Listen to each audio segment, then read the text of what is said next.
Hello, travelers. I'm Chris. Welcome to Lorespire. Just starting our Saturday night live stream and gonna be doing something a little bit different today. That last playthrough we had going was kind of messed up. So, anyways, gonna be starting a new playthrough and gonna be running this playthrough on Last Azlanti Mode at core difficulty. You know, something a little more challenging, maybe a little more exciting for people to watch. And we'll see how we do. I've decided to go ahead and base this or use a character that I had made a video for during beta, which was Anista, the Oracle, or Angelic Oracle, I think is what I called her. And it was probably the best character that I played in the beta for Wrath of the Righteous. And I noticed that there are some changes for the Oracle from the beta to the actual release version of the game. And I really like the backstory and everything for the character, so I'm going to give it a try here. It is a little weak in the beginning, which probably doesn't bode well for playing on core difficulty in Last Azlanti mode. But if we can make it to like level 3 without dying, I think we should be good after that. So we'll have to see if we can manage that.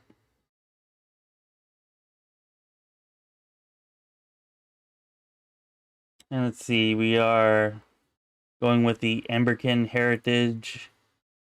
And like I said, I'm pretty much just basing this off of the build that I had in beta. There will be some slight changes to account for the differences between beta and release, but it will mostly be the same.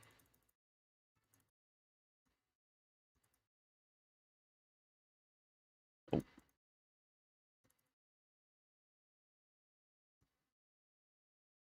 Trying to remember how exactly I had it, and I think, yeah, that should be it.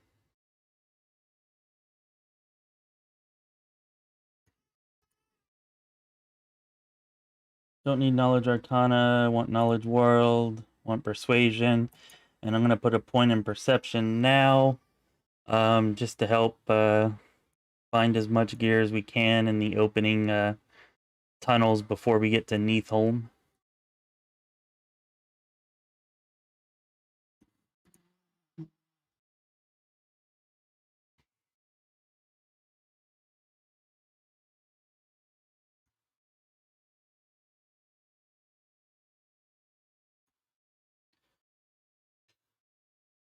I think we want to go with spell penetration here.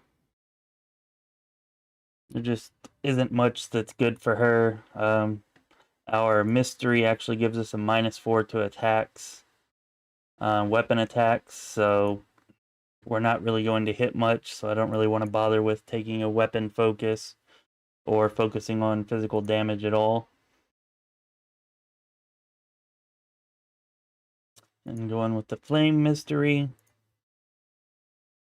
And they actually did not have burning magic in the beta, and they do now, and I think that this is kind of a step above everything else, all the other revelations.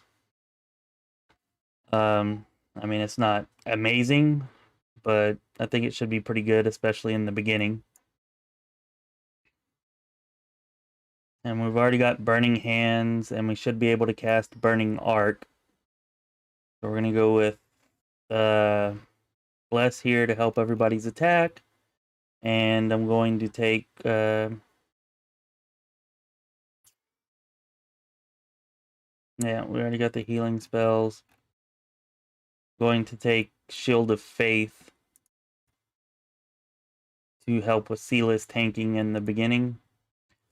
Sarenrae is going to be our goddess. And we're going to be taking the Angel Mythic Path. So we'll go ahead and start off at Lawful Good.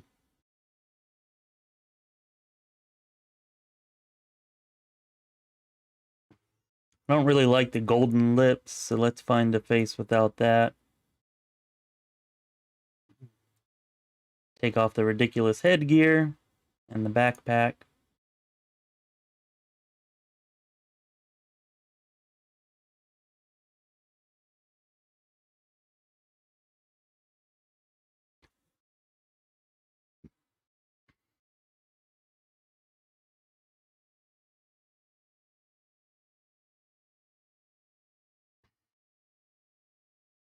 I don't really like the all-white robes, so I'm going to change that to...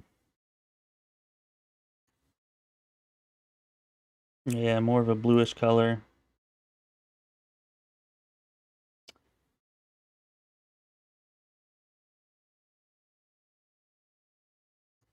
That looks pretty good.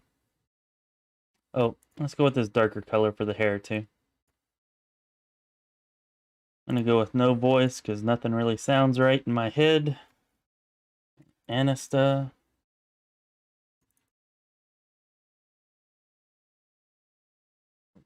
Should be the 6th of Serenith. And we can go ahead and get things started here.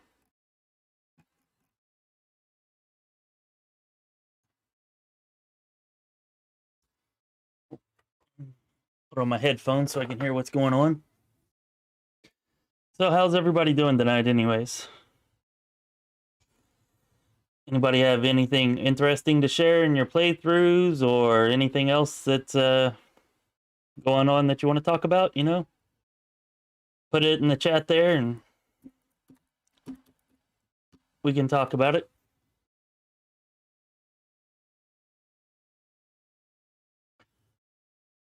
Hey there, Fingolfin. I'm going with the Enlightened Philosopher archetype of the Oracle class. This is actually, I was explaining earlier, it's a character that I made during beta. I did a whole, like, backstory and build for, but things have changed a little bit for the Oracle class, and I've decided to go with that for this playthrough. It's a little tough in the beginning, but if we can make it to level 3, where we get a full party, I think we should be good after that. But the Flame Mystery, or not the Flame Mystery, the Blackened Curse. All right, I'm going to skip through this. I'm sure everybody's heard that. Anyways, the Blackened Curse that we took actually gives us a -4 to all of our weapon attacks, which is kind of what's going to make things so difficult in the beginning. Oh, well, I'm glad that you like the Oracle class.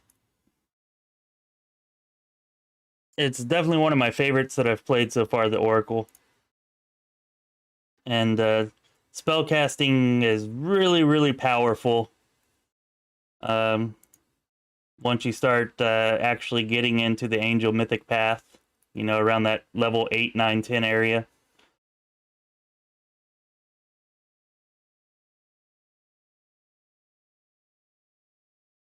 Have you played an Oracle at all? Or is it just something that you're interested in?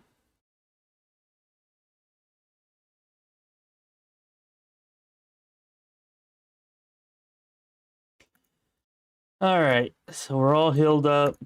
Go play our little mini games.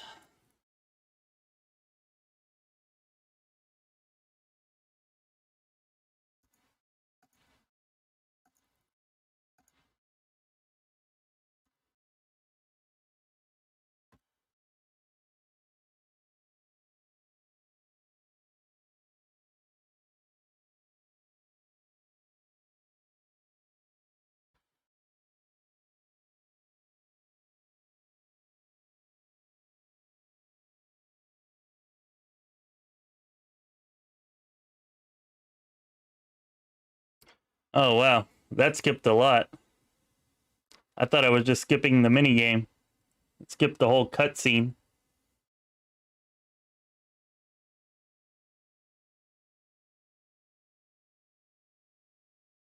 Yeah, I'll take the weapon.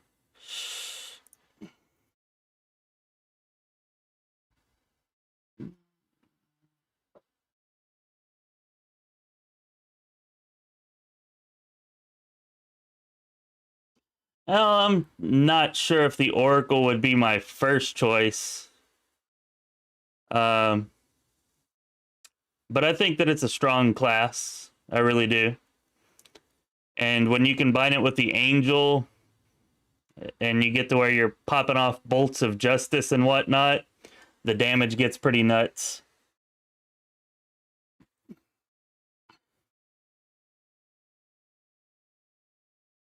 I definitely like it more than the Cleric class. It's got more interesting things going on with all of the mysteries and revelations and everything.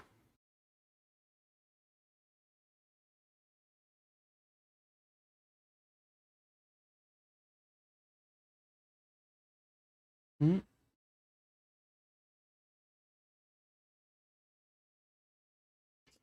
Yeah, she didn't do too well there.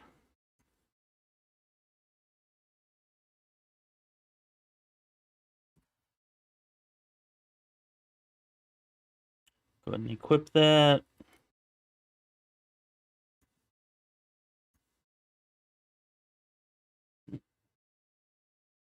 Put Burning Arc down here, so hopefully don't forget about it.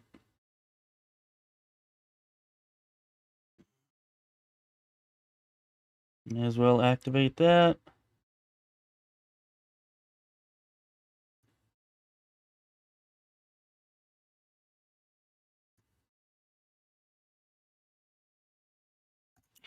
And let's go find some companions.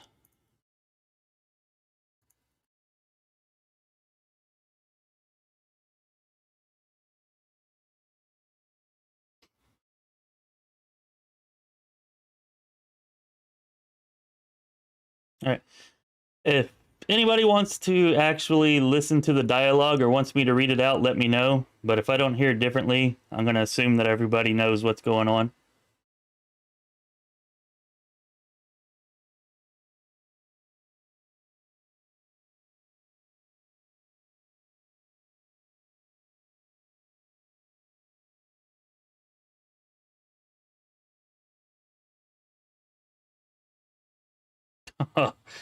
+8 and I failed. That's nice.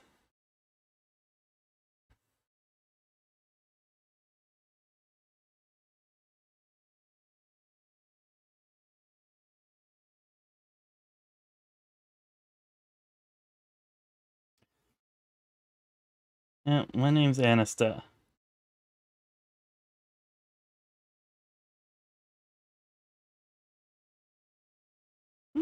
That's a pretty good line, but I've heard it so many times now. I do like Sela though, her upbeat personality, and she almost seems like she shouldn't be lawful good with the way that she acts, but I'm definitely glad that they gave her an actual personality instead of something stuffy and boring. Make sure we don't need any of this. That on you. You've got a sword, a shield. Yep, I think we should be good to go. 1 second. My son just came in. I thought the door was locked. 1 moment, please. Come on, William. Come on. Daddy's live streaming. All right. Go in here with mommy, okay?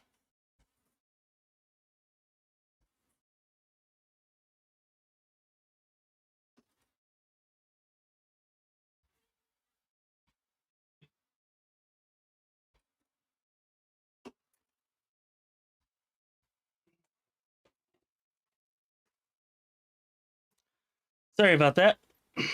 All right. Let's continue on our merry way.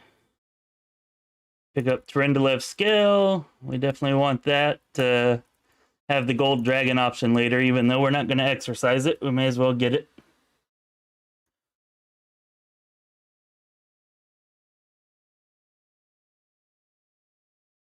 You want to join us? All right, we need to keep moving. All right. Now we'll loot the dead.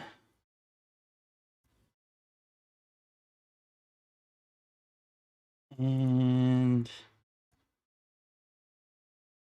let's see. Get this set up.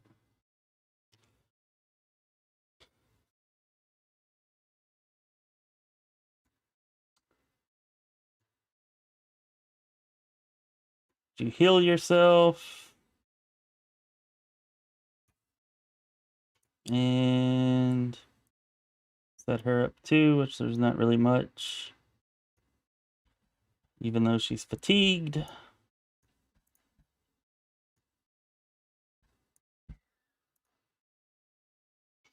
All right. All right, formations. Do not want you in front.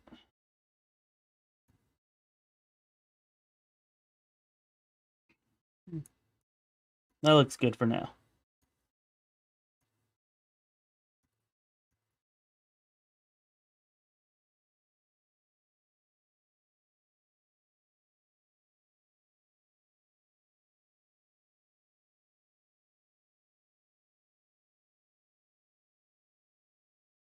Hey, thanks for that, Eben Holes. Yeah, sorry for butchering your name too, as I probably did. But yeah, the Witch's Slumber Hex is really nice, for sure. The Witch would definitely be one of my favorite casters as well. I think I'd prefer the Oracle to it, maybe just barely. But yeah, that Slumber Hex is definitely really nice and useful.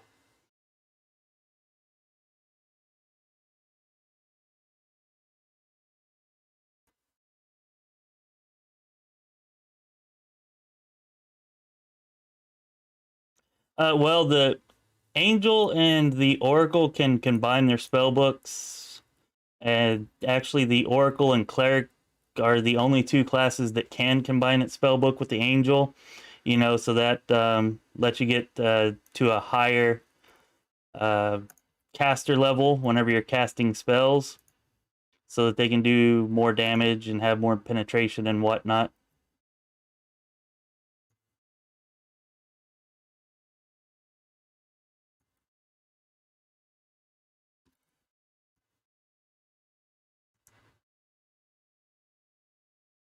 I haven't actually tried it since release. Um, but from what I've heard, it's about the same, and I know that it worked really well in beta whenever I did try it out. So I believe it'll work well here. But we do have to get past this first area through the shield maze and through that initial assault on the Grey Garrison. That's going to be tough, but if we can get to a full party of 6, then I think we should be good. Hopefully we make it that far without dying.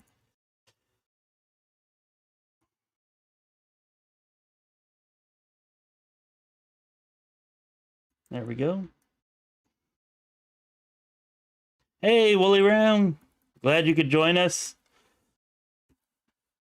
You're off tonight, right? So that's good.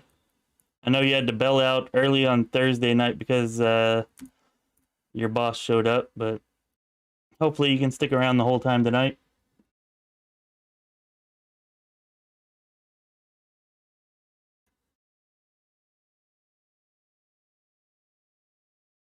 Get you up closer.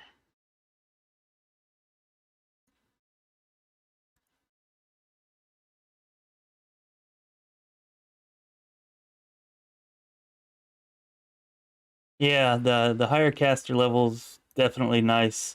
Especially the Angel gets this Bolt of Justice and I think it's Storm of Justice spells, which just do absurd amount. Like it does basically the more evil and powerful the enemy is, the more damage it does.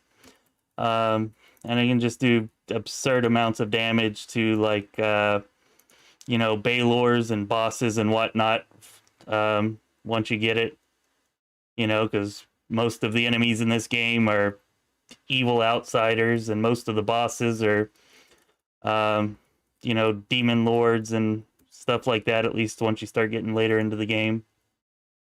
All things that enhance the damage of the spell.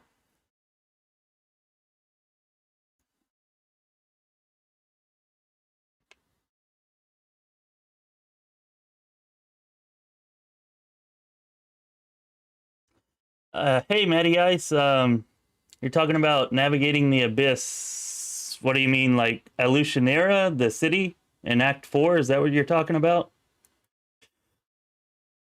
I know that that was difficult for me, and at least at first, until you figure out how to do it.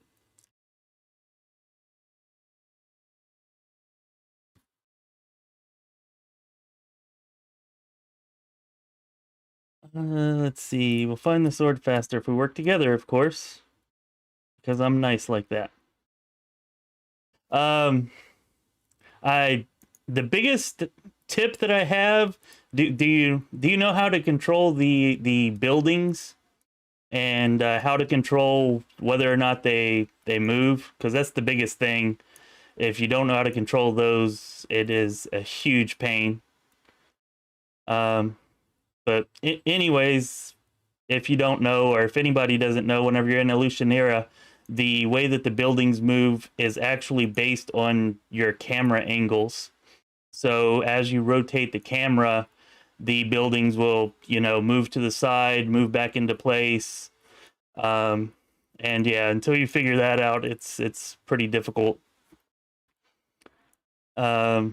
Is that what you're talking about, or is there something else you're having a problem with?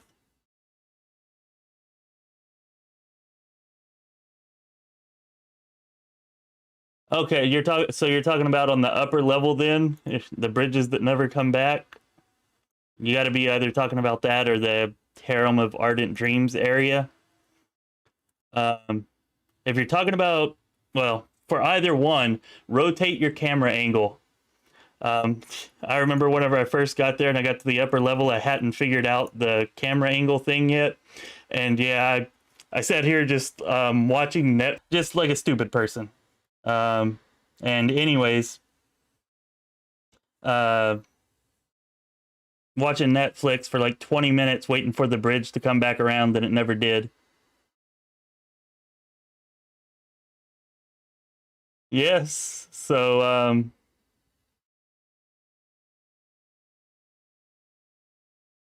yeah, that's right, Nguyen.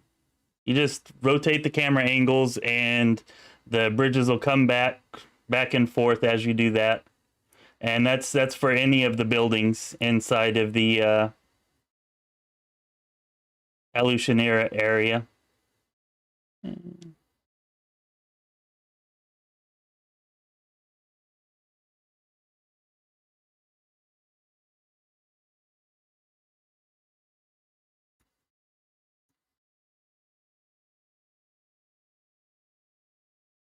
Well, I've been there too, Matty Ice. Don't feel bad. I had the same problem. And yeah, once you figure out it's the camera angles, I was like zoning in and out because whenever I would zone back in and run over to the bridge, I guess because I was adjusting my camera angle, it would always be moving. So I was like trying to run there fast enough to catch it before it actually moved. Yeah, not one of my brighter moments.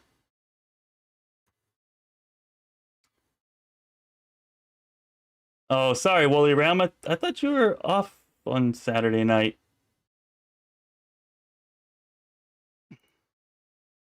I guess you're gonna have a. Yep, I feel your pain there, Matty Ice. I guess you're gonna have a busy night then, Wooly Ram.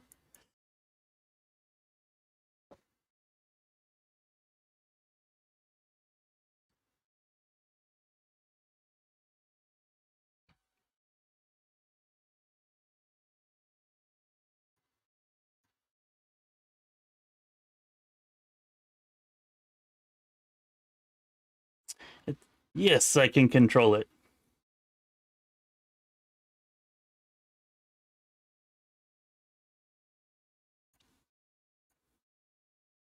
Yeah, the tavern's a good spot to return to a lot.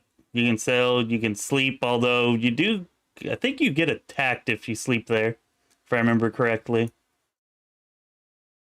But you can also get some good information and whatnot while you're there too.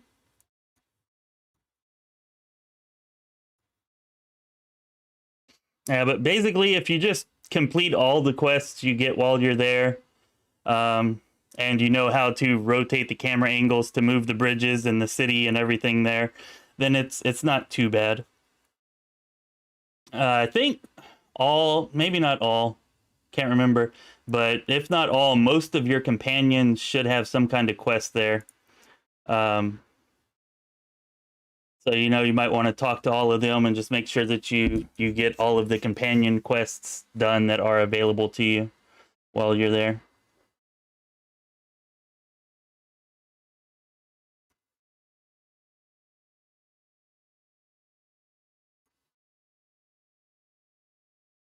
Turn that on, turn that on.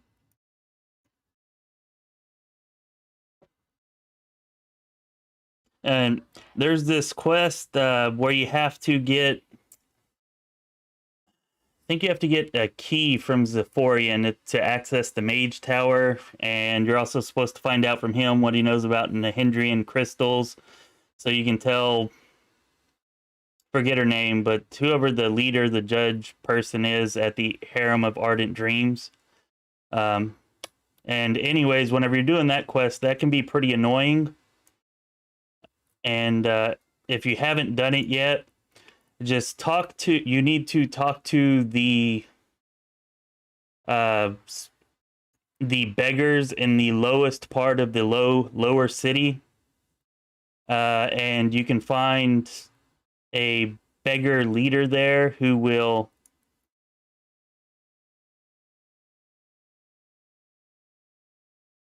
you can find a beggar leader there who'll tell you that Zephorian is the beggar hanging out outside of the arena. And yeah, that can be pretty annoying if you don't know where to look. Especially because you have to actually talk to a different beggar first, like any beggar, and then talk to the correct beggar at that lowest part of the lower city. And you have to have a load screen in between talking to that first beggar and the beggar at the lowest part of the lower city.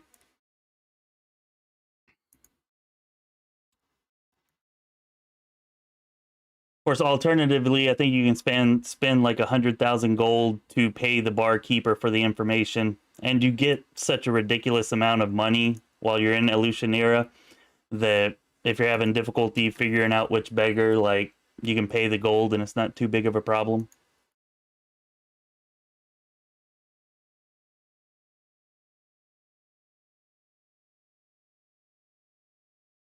Let's go ahead and do this. We should be okay, but just in case. No reason to get cocky.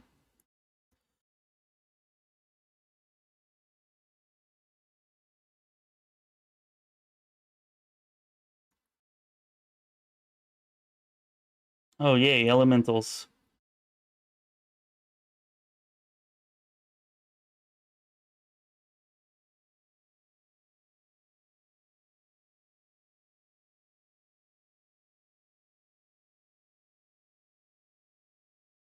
Oh, thanks for that, Eben Holes. I don't know, I turned off, I think I had the tutorials turned off, so maybe that's why I didn't see it.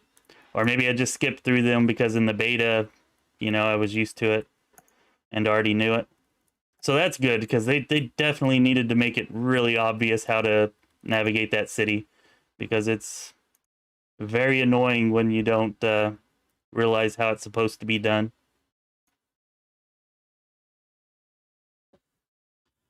Hey, Woolly Ram, actually am going to play one of the character builds. You may have watched it on the channel that I had from Beta Anista, the Angelic Oracle.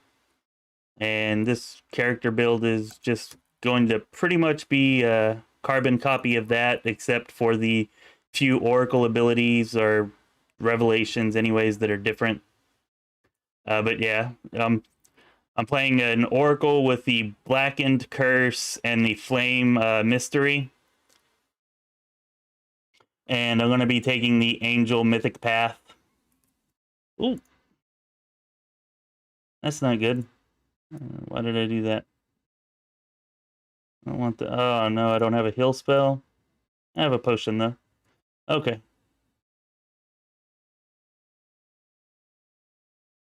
That was a little closer than I would have liked, but we're good.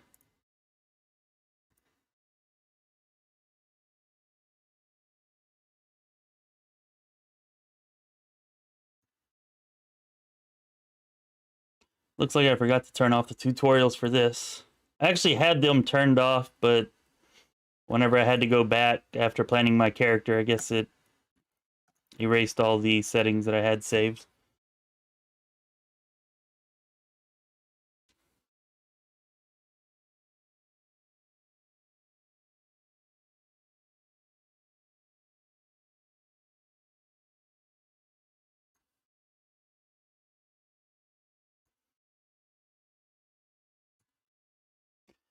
So are you just about done with Elutionera there, Matty Ice? Or were you just getting up to the upper level in your first exploration of it?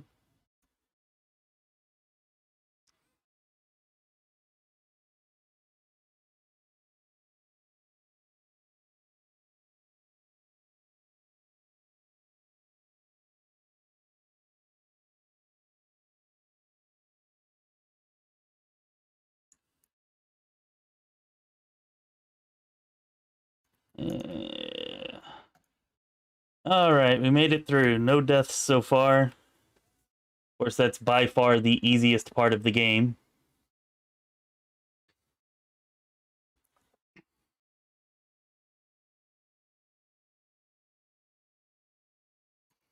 Yeah. Sorry, I like you, Windowog, but I'm not betraying land this time. Not this time.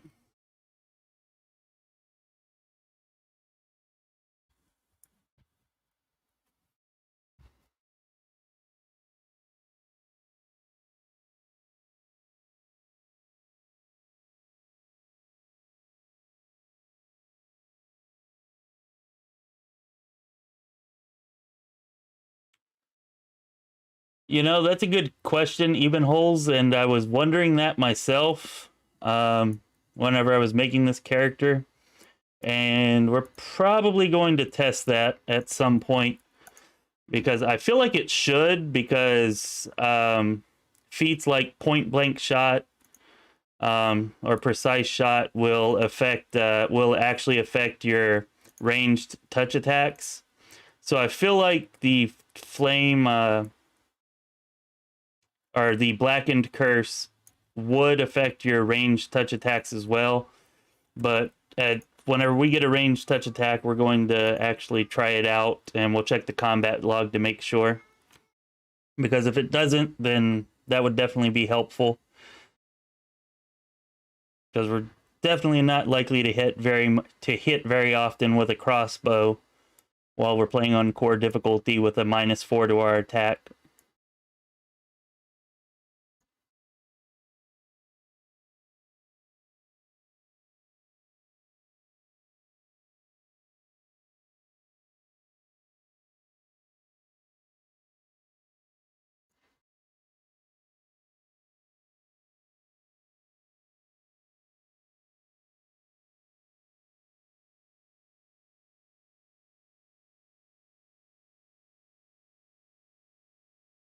Oh, that's nice, Matty Ice.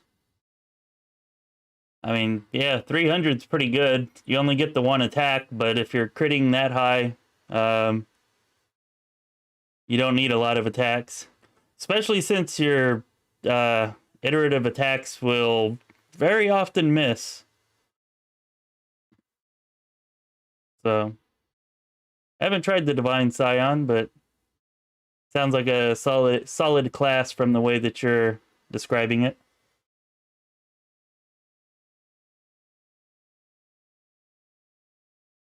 Yep, we found the sword. Here it is. Sorry, Wendy.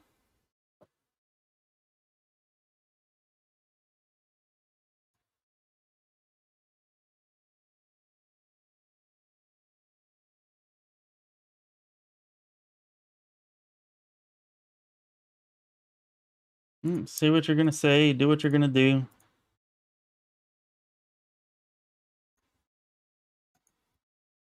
The slightly easier path is actually taking Windu's side, but that's not us on this playthrough. Hey, we got our levels.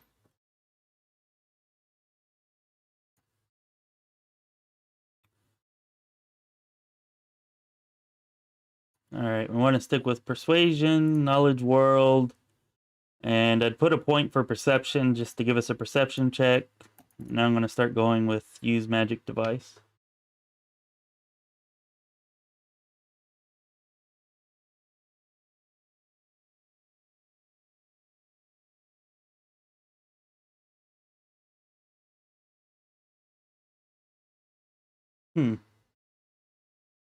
Devil, huh? What what mythic path are you going to use to get the devil? Aeon or Azada?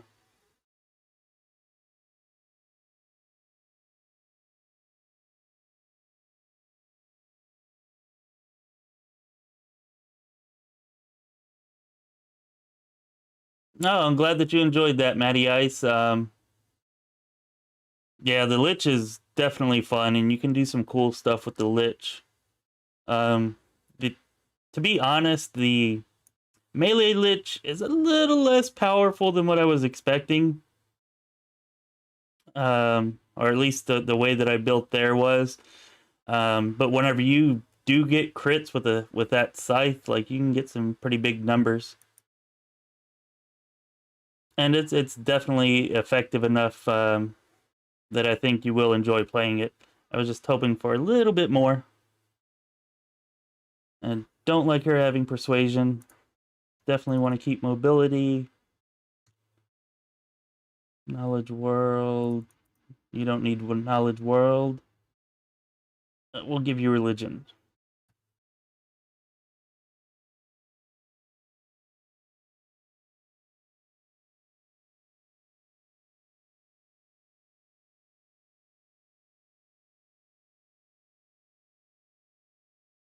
Yeah, Ebon Holes, I'm not sure if we can auto attack with the cantrip, but that's, or if it'll work, but that's a good idea to go ahead and test it out. If, yeah. Is that a ranged touch attack?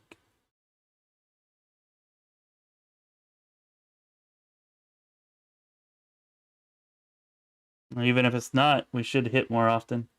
Yeah, let's give that a try. That's a good idea, actually. It's not going to be a lot of damage, but it should be more than our crossbow. That's for sure. Hey, Nathan, yeah, the scythe is definitely a fun weapon. You can get some really nice big numbers with it.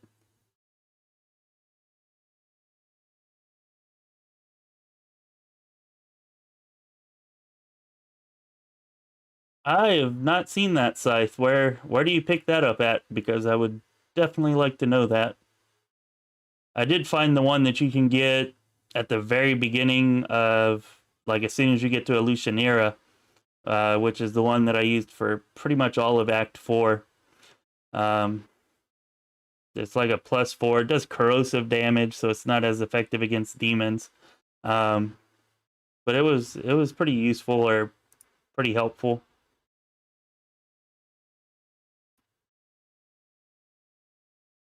Not persuasion.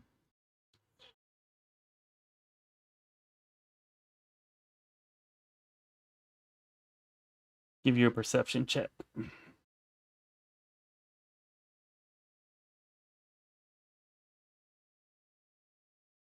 We're gonna go with slumber.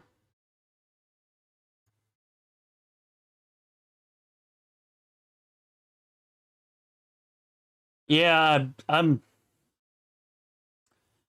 yeah, Nathan. I'm not sure how high you can pump it, but I know.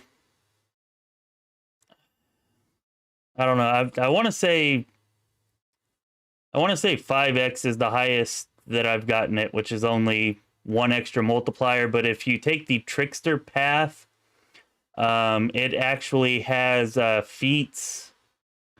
If you take, I think it's the perception. If you get the perception trick, one of the tricks will give you feats that you can only access by being a trickster, which will actually increase your critical damage even more. I think you can get it to like ×6 if you do that. And there's probably a way to get it even higher, but that's as high as I'm aware of being able to get it. But you can get it to like ×6, and you can get it to a threat range, I think, of 16 to 20 if you go that route with the Trickster, which is actually a pretty large threat range for something that's 6xing its damage.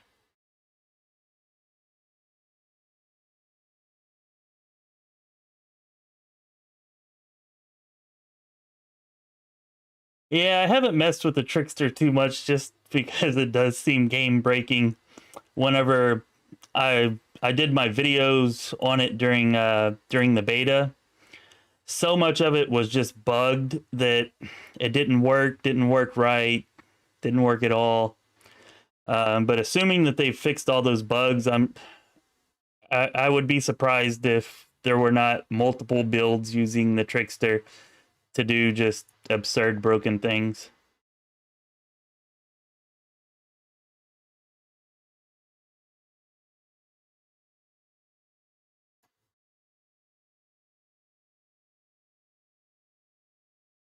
Yeah, that's right.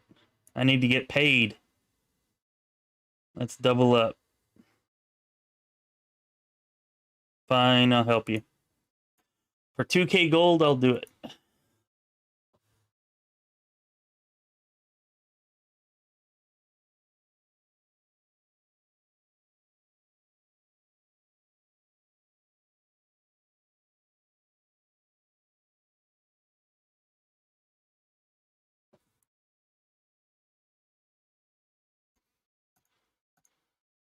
Well, if you want a melee build that mixes with Aeon, then try the Inquisitor.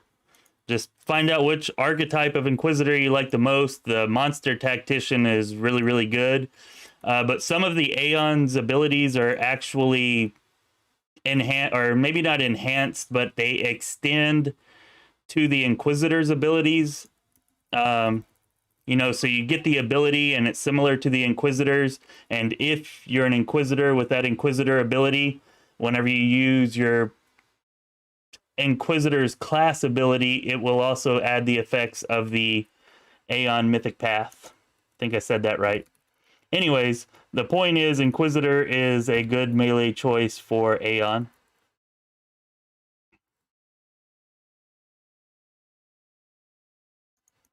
And I think Monster Tactician is probably the best Inquisitor archetype.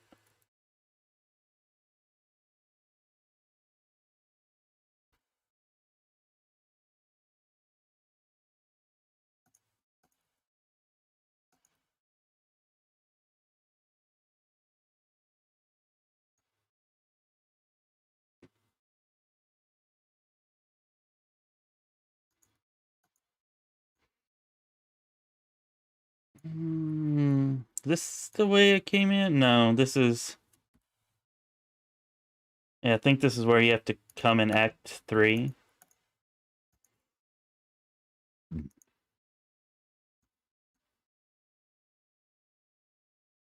Oh, excuse me.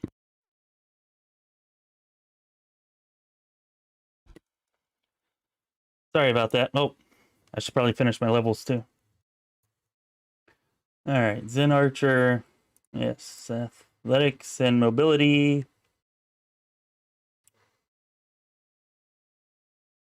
And perception. Yeah, that's good.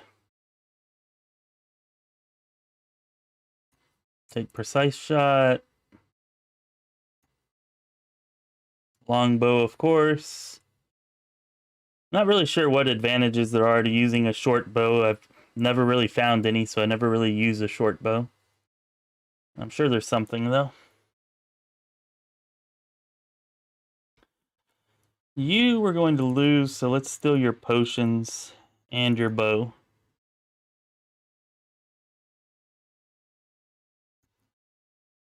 I think there's a couple more things we can grab real quick before we sell. That's up here, maybe?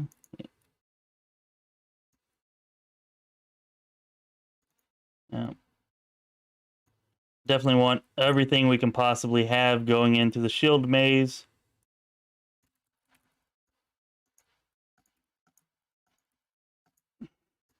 I don't want to have to start over on my first episode of playing this.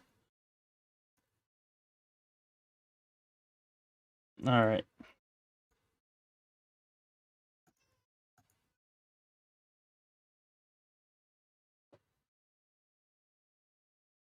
Yeah, Rooshel is nice. I like her story. She's a cool character. You know, she's got an interesting story, and you know, her build is solid. Her class. She does some nice damage, and she has some really nice bonuses to trickery and stealth. Let's trade.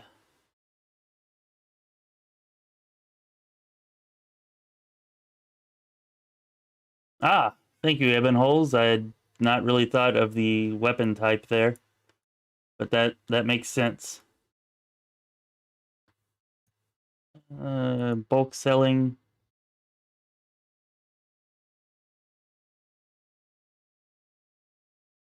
Mm, get rid of that.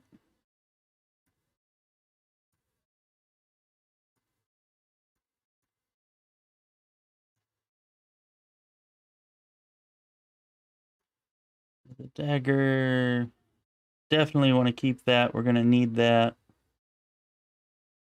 I can put that on somebody. Can I even sell this? I could if I wanted to, but for nothing. That's probably good enough. This is not masterwork, so we'll get rid of that.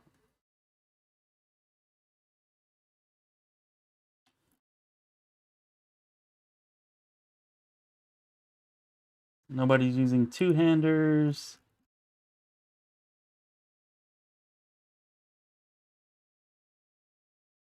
That doesn't help. We don't need that. Alright, I guess we're just gonna buy up potions then.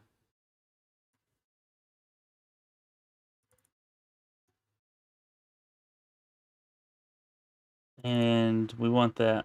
That will definitely help. Is there anything over here? No.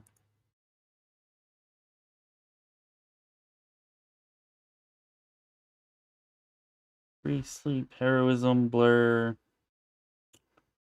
I don't think there's anything here that we really need.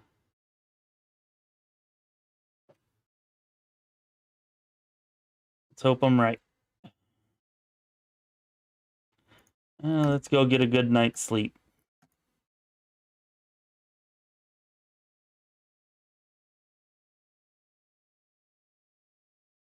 Yeah, that's true. She does. Her interactions with Nocticula are actually pretty cool. Although I gotta say, I actually like Ember's interactions with Nocticula more. But yeah, they both have some cool interactions there.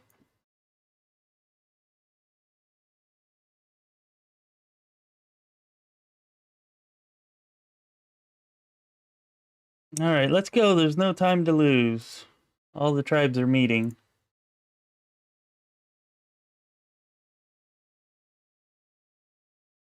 That would make sense, Nathan.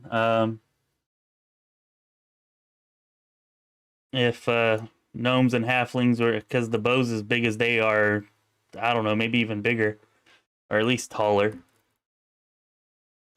Although I thought they had like little miniature versions in first edition for everything. Like they had like, I don't know, maybe they didn't have it for long bows, but you know they had like mini long swords and you know like miniature uh weapons and stuff. I don't know, maybe I'm misremembering or thinking of something else. Anyways, let's get a move on.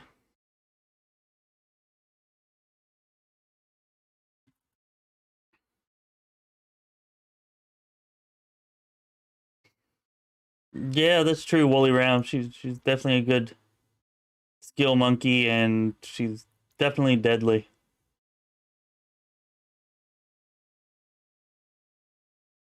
Doom the Demon Hedgehog. Thank you for the well wishes there. I'm gonna do my best to get through the shield maze here. Let's see. This is where we need to go. Okay.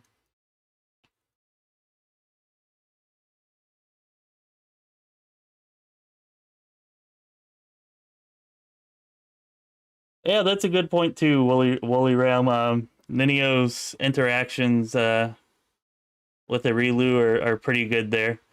She gets that way around anybody kind of scientific minded. Um, like can't remember his name. What's his name? Is it the one or the mini? I don't remember. But the guy in Blackwater. If you have Ninio in your party, whenever you meet the boss in Blackwater, there's kind of a similar conversation. Although I don't think he actually tells her to shut up and sit down or whatever.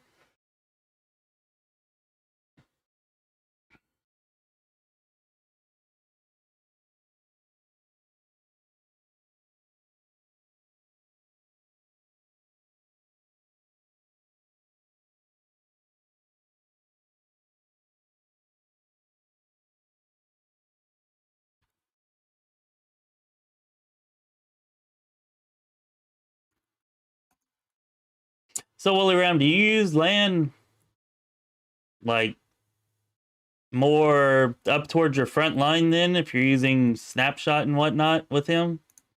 I'm just wondering because I haven't actually used the land very far into the game. I need to change my formation here. Um, I always tend to pick Winduog, which is the main reason why I'm picking land now.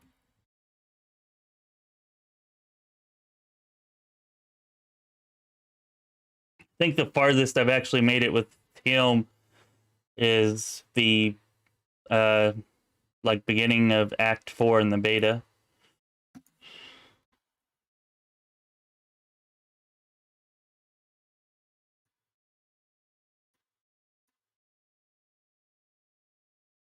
All right, one lizard down. Aren't there some flies or I guess that's if I go past this part.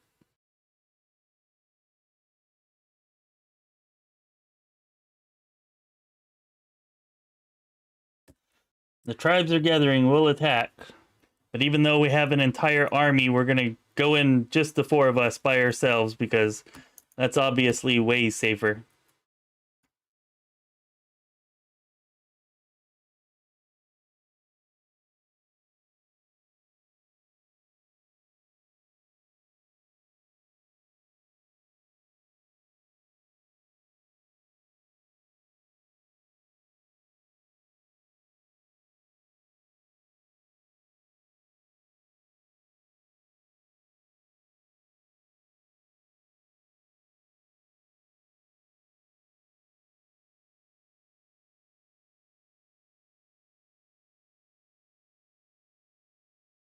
And Windowog is kind of creepy, but I don't know. That's part of what makes her interesting.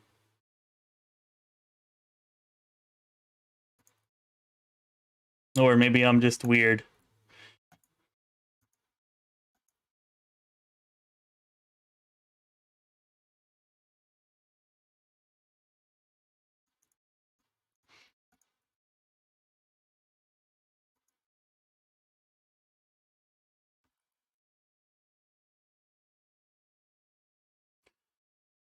All right, entre aquí.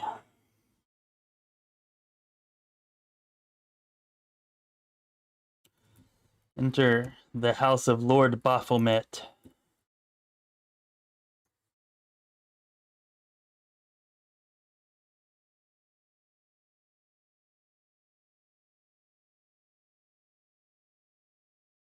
See if there's anything we can use here before we start getting into some real fights, and there's not. I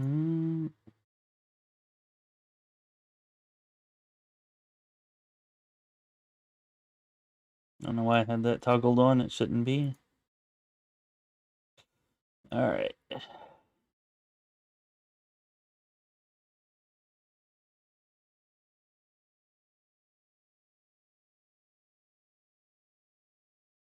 And of course, he saved. That's all right.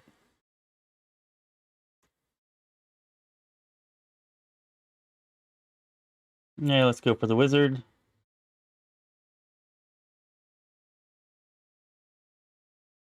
Wizard, wizard, wizard.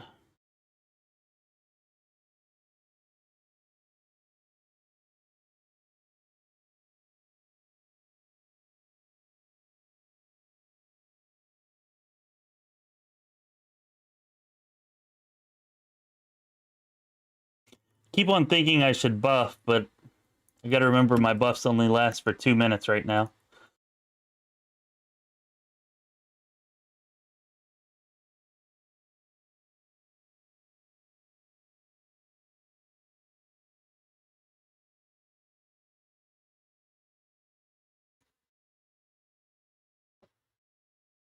Oh, that is pretty nice, Nathan. Did you take combat reflexes, I guess, and Ever Ready, I think, is the mythic ability. You take all those to get as many attacks of opportunity as possible, I'm guessing.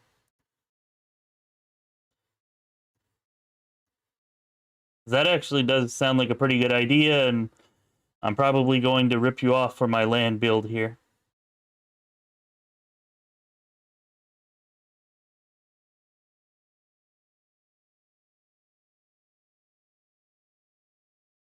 It shouldn't be too hard. I mean, you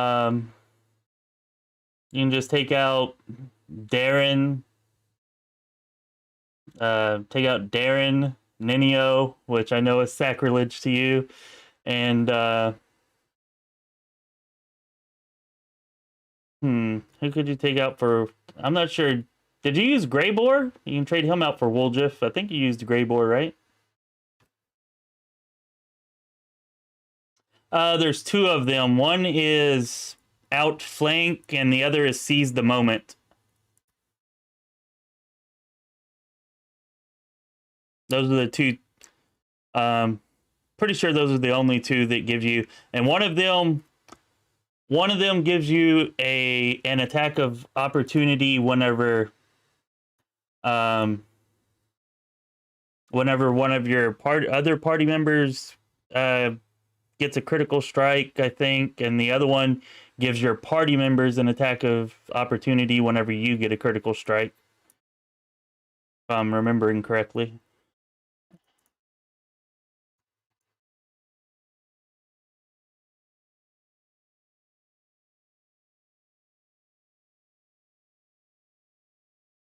Oh, it sounds like I usually get outflank anyways, and then combat reflexes and Ever Ready with Lan, who gets what's his right now? He's got a +3 dexterity bonus. You get 1, regardless, so that would be +4, and then 2 from Ever Ready.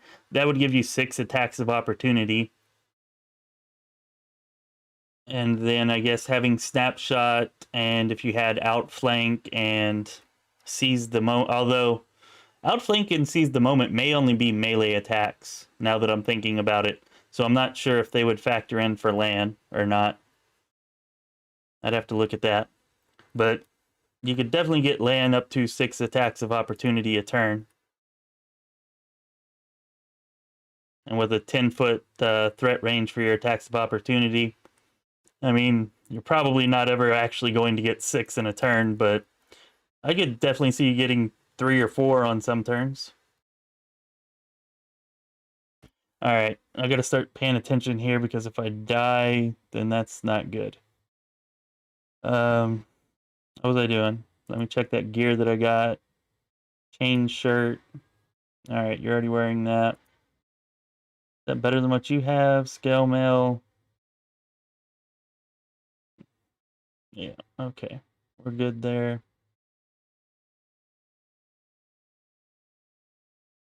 You can actually wear these bracers. And I think she's the only one that can wear those, right? Yeah.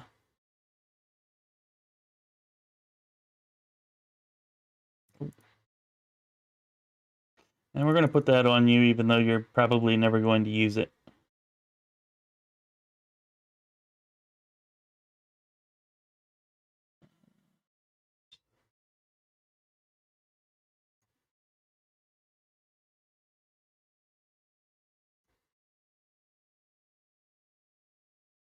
Let's use our spells first.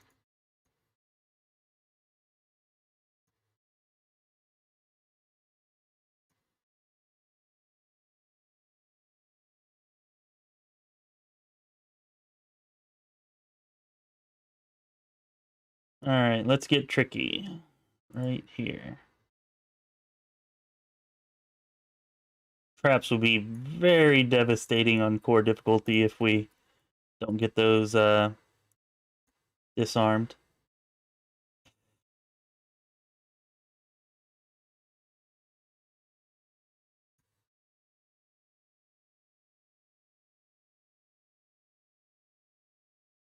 Alright, there's the cultist. Attack!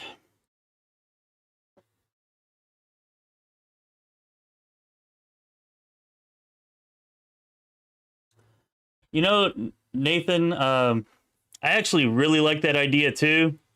I tried it out in beta because I was trying to make a video. I made one for the Trickster.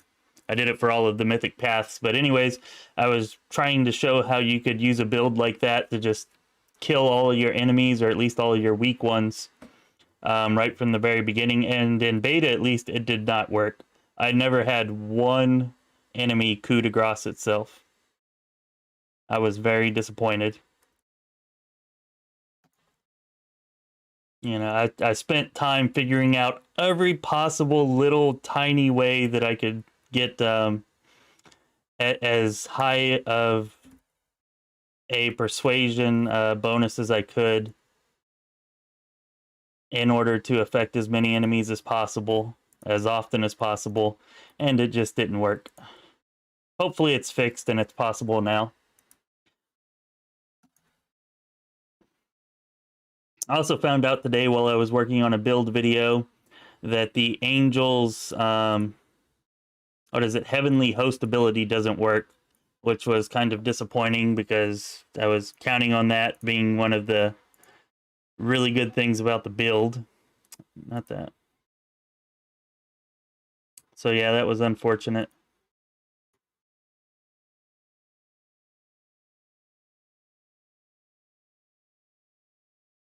Not Divine's that.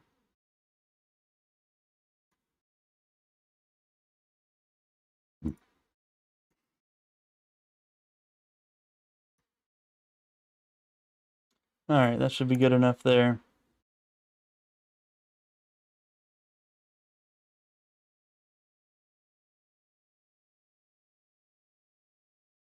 Yeah, Wooly Ram, that's true. I mean, with a monster tactician, um, you know, the monsters can kind of be your front line in a lot of cases.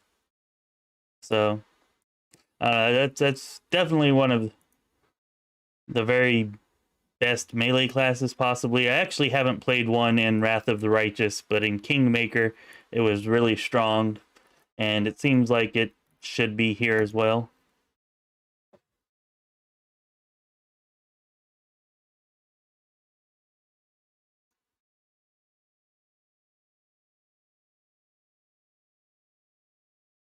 Man, I hate these guys. Can you sleep him, maybe? Nope, that didn't work.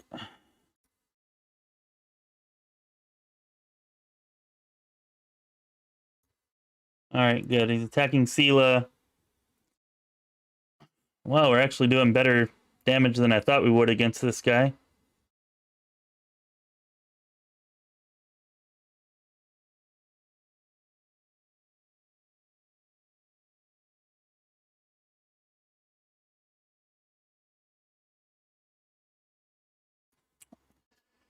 All right, awesome sauce.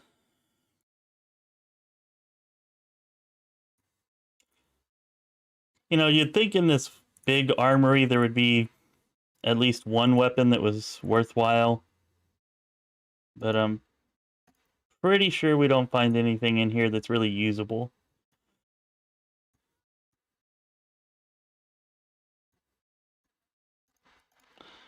Let's check and see. Make sure I'm not misremembering. Yeah, it's just the regular shield, the same as what she has. Yeah. Scale mail. Yeah, she's got banded armor. I mean, I guess you could actually use this, which is not better because you lose your dexterity bone, or yeah, max dexterity. Um, hmm. No rapiers.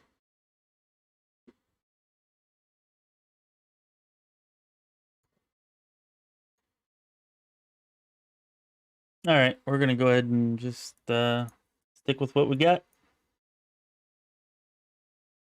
Oh, let's disarm that while we're here.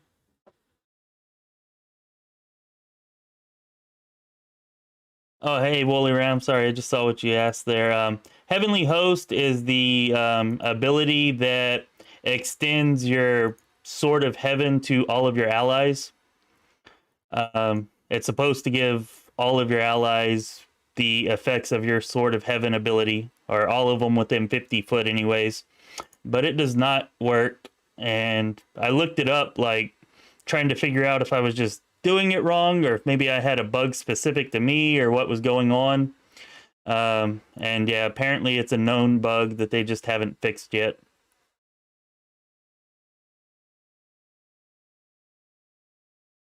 You get back.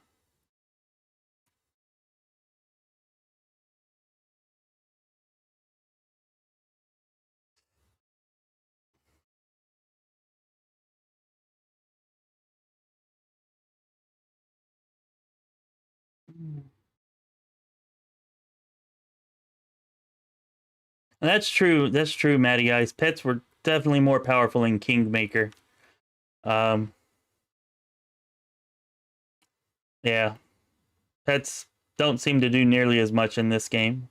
I mean, they're still good to have, but in Kingmaker, if you had a party of just full party of people with pets, you were, good to go even on like hard difficulty or unfair. Never actually completed it on unfair, but I watched some let's plays of this guy who did, and that's how he did it.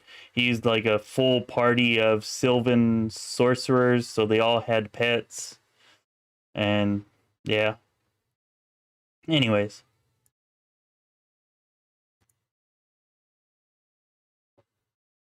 yeah, that's.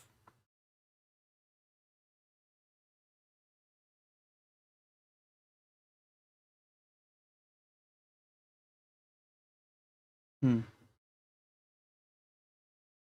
Yeah, being able to equip items on pets now is pretty nice.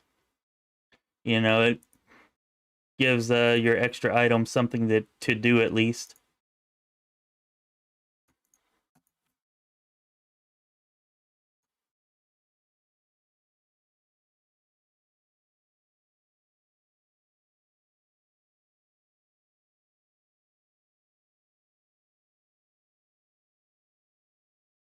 Wow. Oh man, I must be really tired or something. I would swear that there's supposed to be a guard here.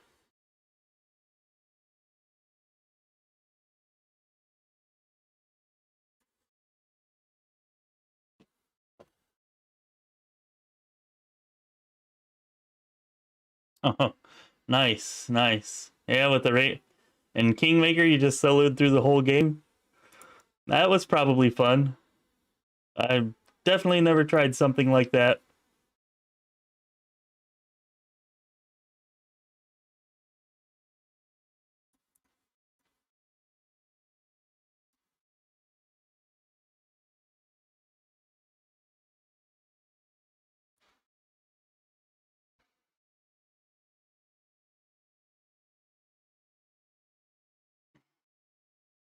Yeah, Skilled Fist Monk gives you some pretty ridiculous benefits. Um, for not very much. I don't really like dipping like that though. Like, I don't know. I don't like it. But yeah, I mean, if you're into that kind of thing, definitely the cross-blooded sorcerer. I mean, you get 2 bloodlines for just 1 level, and then you get access to some level 1 spells. And with Skilled Fist Monk, you get your charisma bonus to your AC, which is just nuts.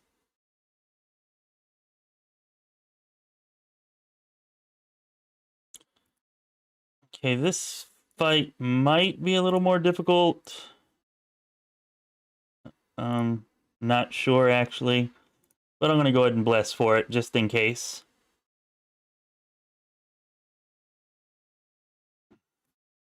Let's buff Seela's AC as well.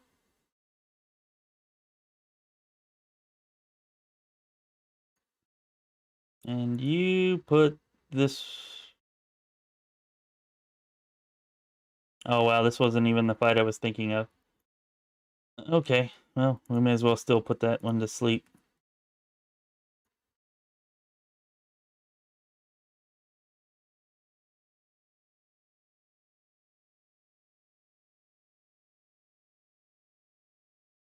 Hello, attack. Do something. Ah, man, I hate blocking the door in this game.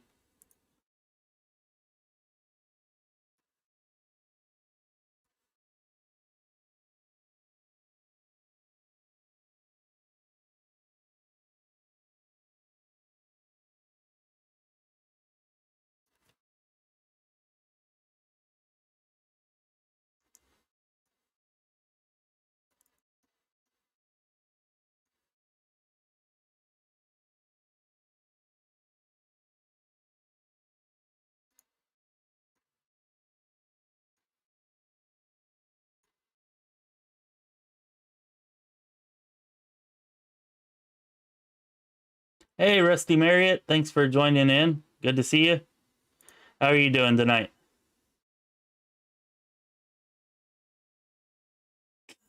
Beer bug is kicking your butt. All right, well, might be better just to watch then, huh?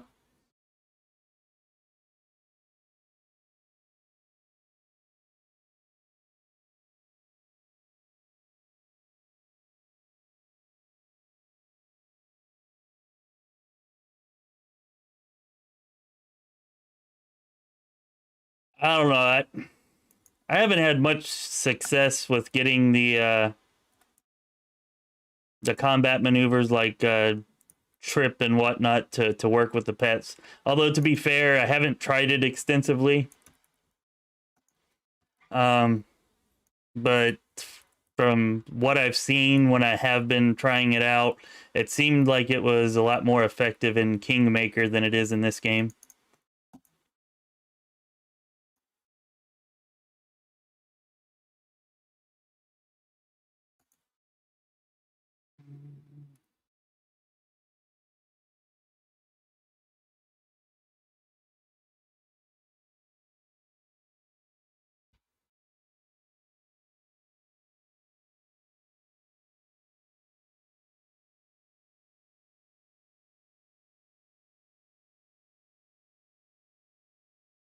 Yeah, that's a good point, Wooly Ram.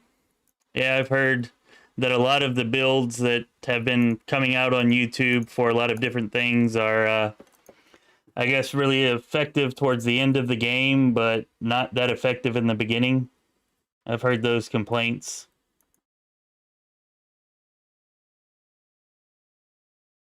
But whenever you dip into a bunch of classes and stuff like that, like it makes you less effective in the beginning.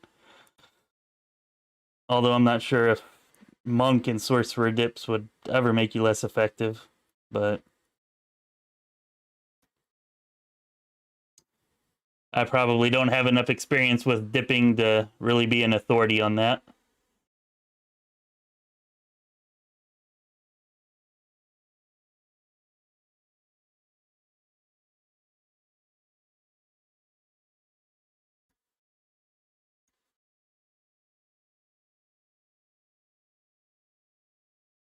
This is the fight I was thinking of earlier.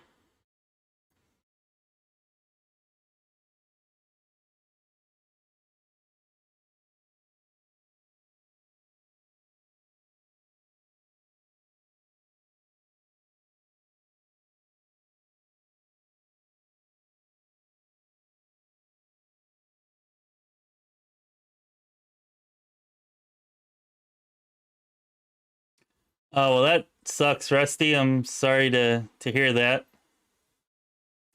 Um, hope that y'all make it through that all right.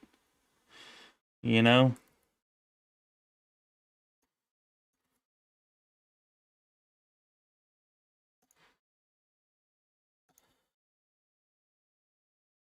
I've been our family's been fortunate enough not to have gone through it yet, but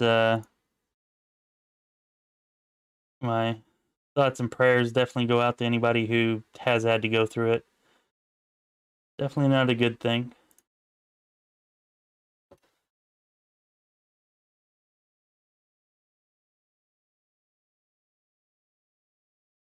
Yeah, that's true, Nathan. The combat maneuvers are actually I was thinking of combat maneuver defense of the enemies. I don't know, maybe I just haven't tried it enough. Or maybe I need Woolly Ram to send me his wolf build. Maybe I've just not been building right to make it work.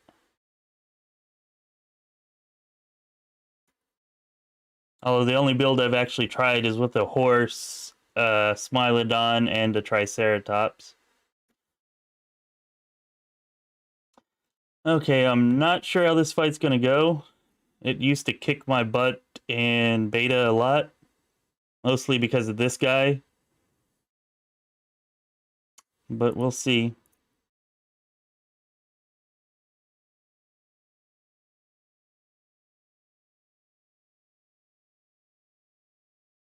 Oh, you don't have a composite longbow yet, do you? No, you don't. That's unfortunate.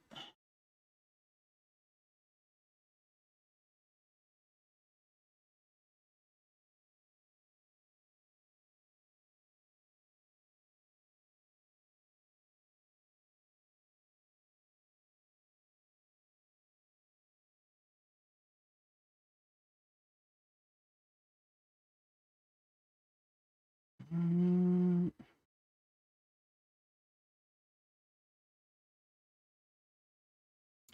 All right, let's see if you can at least get one sleep to work. Corrupted Mongrel, Corrupted Ranger.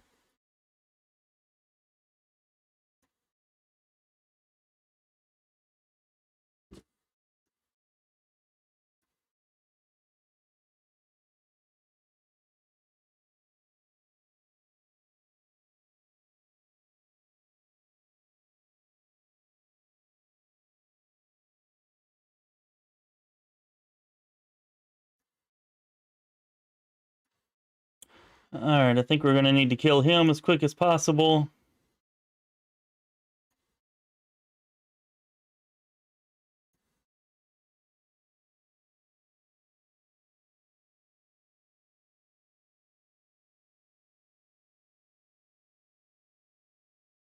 Hopefully he's considered evil.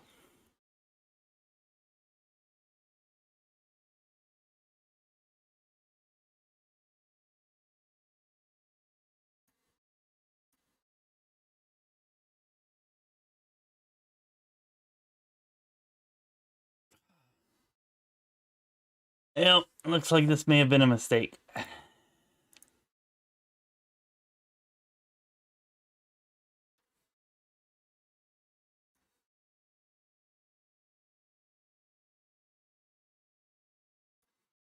right, let's hit up turn-based mode. We're going to need every advantage we can get.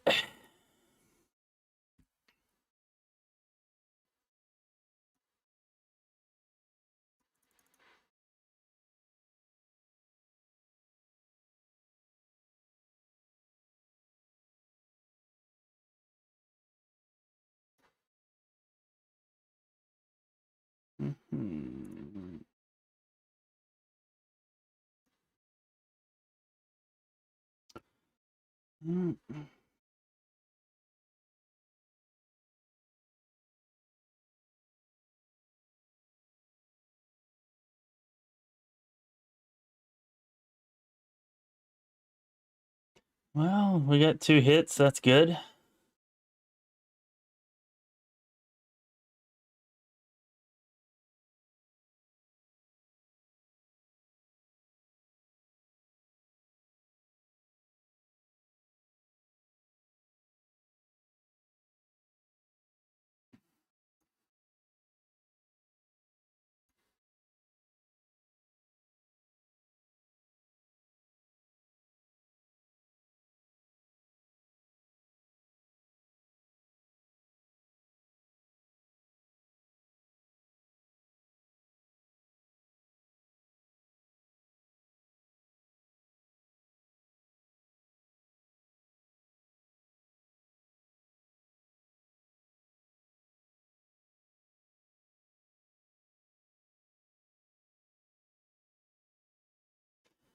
A devil build, huh? Do you have anything in particular in mind?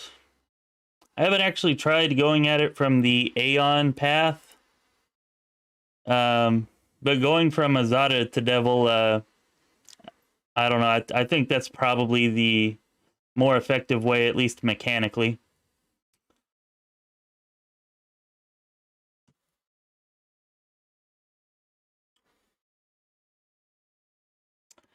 What can I use here to try to give me some kind of advantage?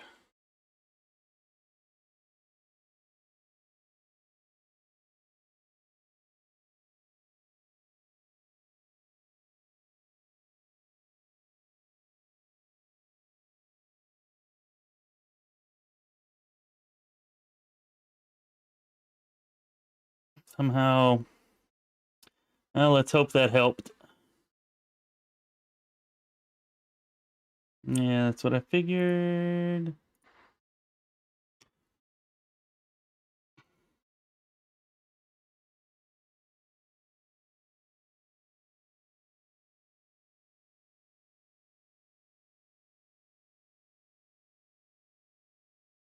Oh, is he dead? Because they last for like 1 extra turn. Hopefully he's dead.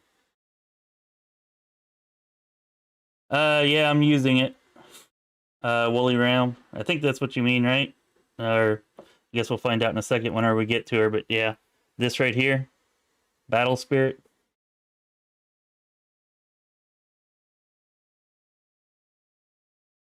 Hey, Gazalist. I would have to go back and look. But, I mean, that should have been me rolling a 15 and needing... I don't know, I'd have to find it, but it should have been me rolling a 15 and needing to get an 11, I think. Wherever it is.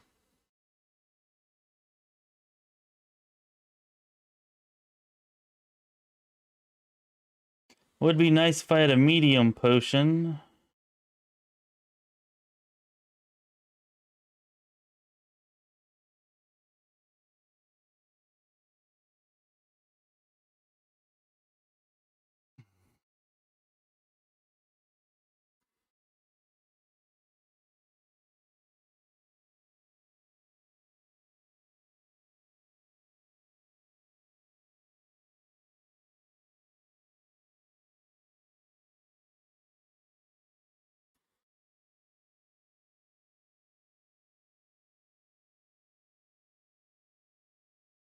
Alright, good.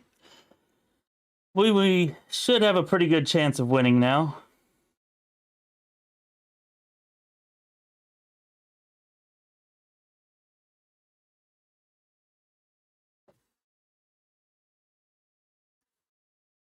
Actually, I should have healed her with that, shouldn't I have? Oh well.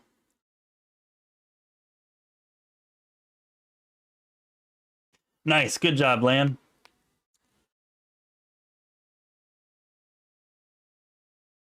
I've used Slumber in like every battle Ebenholz, and it hasn't worked once yet. I don't know. These guys are like enraged, maybe they could be immune to it. Although I haven't seen where it was saying that they were immune. I don't know. I don't want to use it right now though, for sure, because it'll give them an attack of opportunity.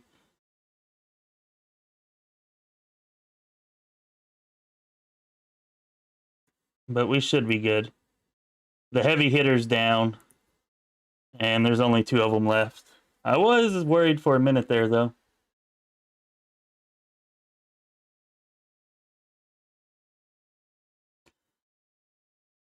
Early sunset. Really? I mean, he was kind of suspicious. I guess he didn't make a very good Azada, but I did not. I kept. It's funny. I kept on waiting for the devil to show up to my court, because that's what I had read. Everybody that I'd heard from had become a devil from the Aeon Mythic Path, which has an actual devil showing up to your court. So I kept on waiting for the devil to show up without realizing that it was early sunset.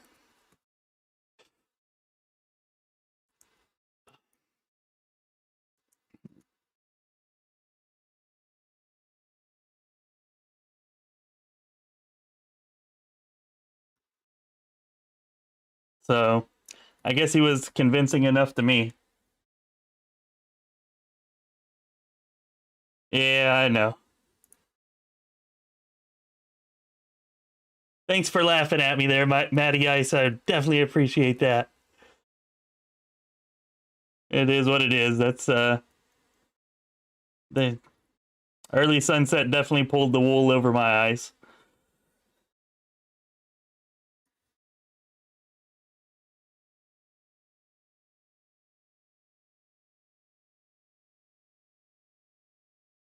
Well, that makes things more interesting.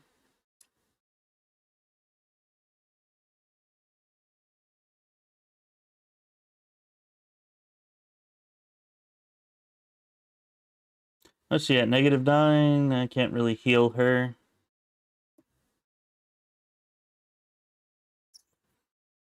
But I can do this.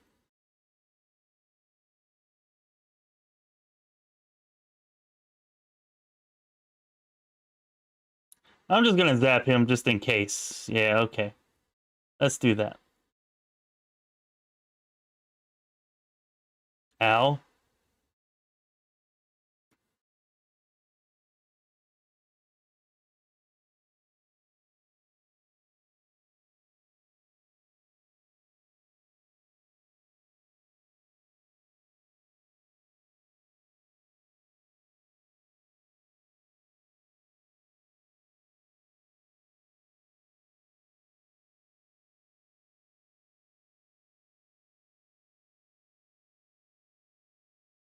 Yeah, yeah, I'm good. I'm good. But I probably should have used my healing wand, an extra charge or 2 out of that, just to keep Camellia alive. That probably would have been smarter, but I was trying to save it in case I need it later. But yeah, I should still be good. Gotta keep the drama up to keep people interested, right?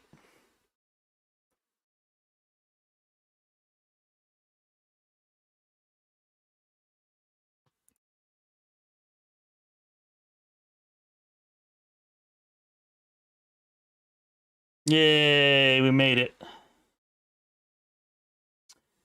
And we're all out of spells and everything else, so we'll probably rest here. I can tell you one thing we're not doing. If that was that hard, we're not fighting the water elemental. Nope, not gonna happen.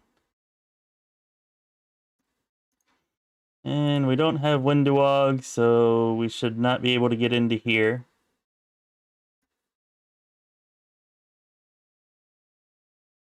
Oh, we got it. Okay.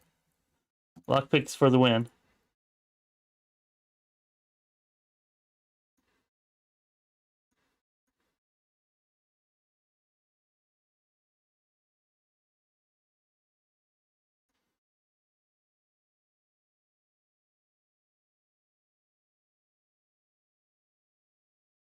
It's all good. It's all good. Matty Ice, shoot, if you're laughing at me, then at least I'm entertaining, so I don't mind that at all.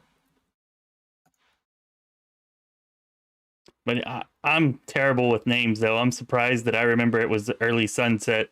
If I'd been the one that had started the conversation about Early Sunset, I probably wouldn't have remembered his name.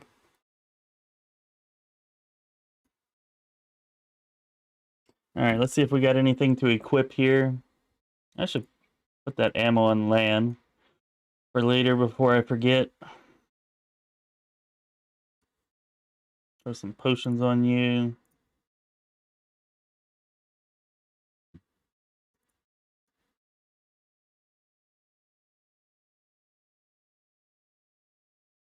Okay, let's see. We're looking. There we go. That. Oh, I don't have anybody with an Arcana skill. I can't identify it. Well, that's unfortunate.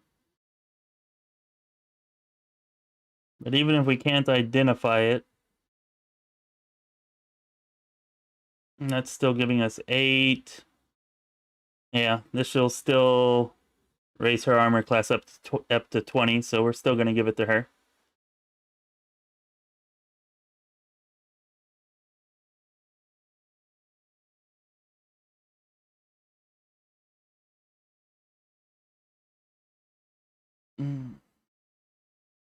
Still no weapons, though, huh? There cold iron longsword in there? Thought there was, maybe. No, I guess there's not.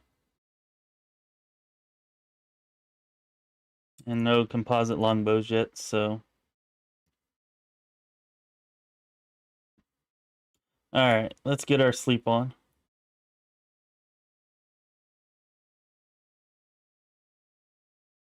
There we go.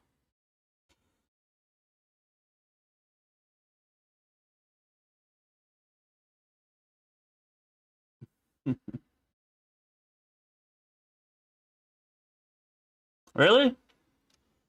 I just looked, and if they're working incognito because, well, I don't know. I guess I don't know what the passive effect is.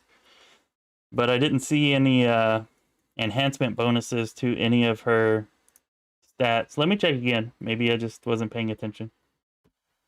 But that would be cool if it was still working. Oh, yeah, I guess... No. Yeah, there's no... Well, we'll find out whenever we get it identified.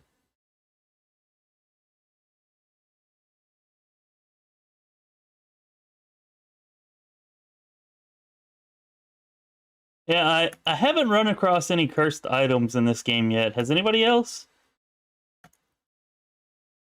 That's actually kind of surprising. I hadn't even thought about it till you just mentioned it, but it's like, there should be cursed items. I always read use magic device, and it's like your ability to use cursed items, and I'm just like, but there's no cursed items. That doesn't help me.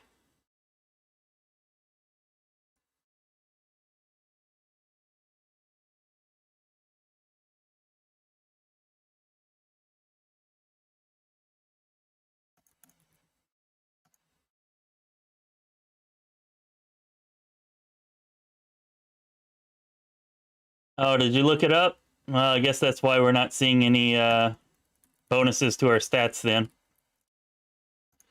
But still, it does increase our armor class by 1, and I'll take every point of assistance I can get.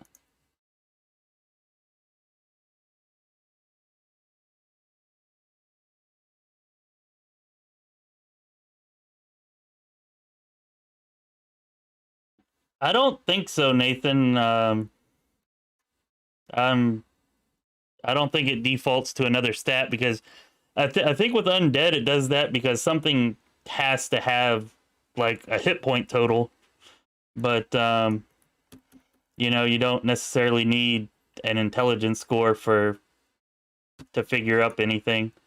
So as far as I'm aware, it doesn't default to any other score.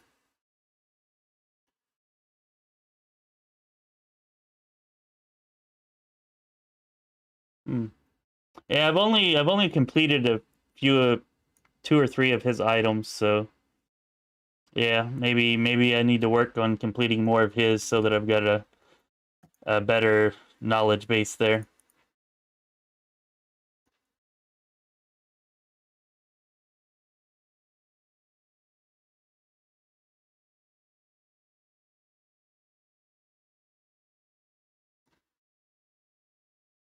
All right, I think we can turn this off now.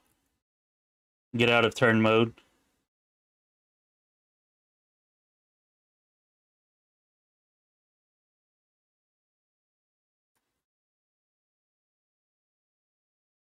Take that off for you too.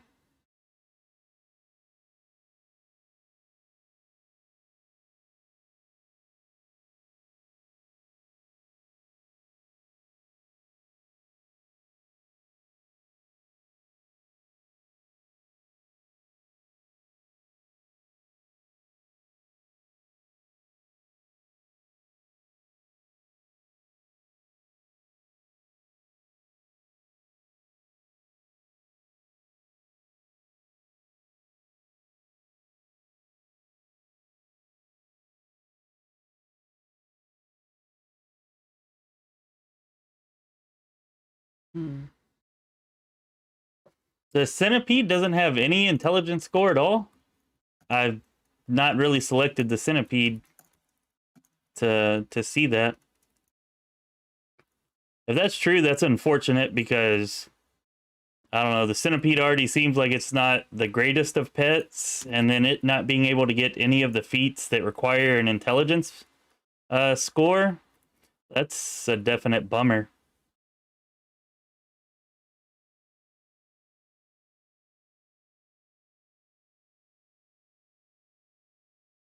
But yeah, I didn't know that.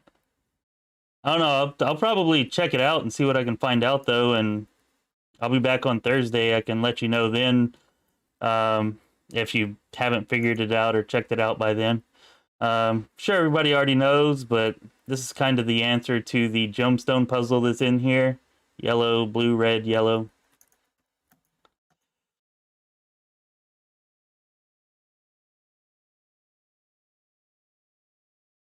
Yeah, that makes sense. I hadn't thought of it and I hadn't played one. Um, but yeah, it does make sense now that you bring it up. I just never thought of it not having an intelligence modifier. I mean, that's a huge downside. It seems almost like another score would have to take its place because that's just too much of a downside.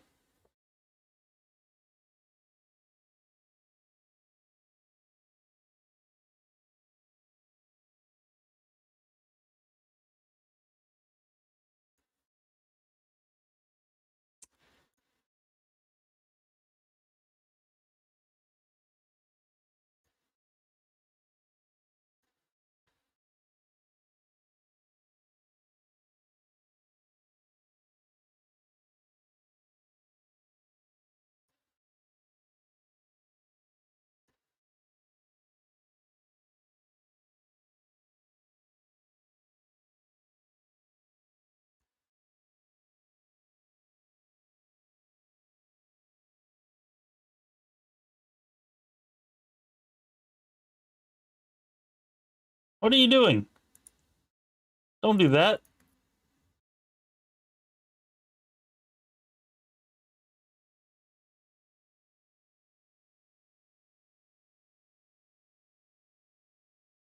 Well, I guess that's true, Woolly Ram. I mean, it would at least make it immune to that, and I guess that's an advantage. Again, something I hadn't really thought about since it was just presented to me, but I mean, that is an advantage, but still, I don't know. I guess I'd have to go through and look at what feats you actually lose by not having intelligence, but I think it's like all of the teamwork feats plus some other ones. Um, so, I mean, that's quite a few to not be able to get. Especially because one of the best things about having a pet is that they can help your other party members, get the bonuses from their teamwork feats.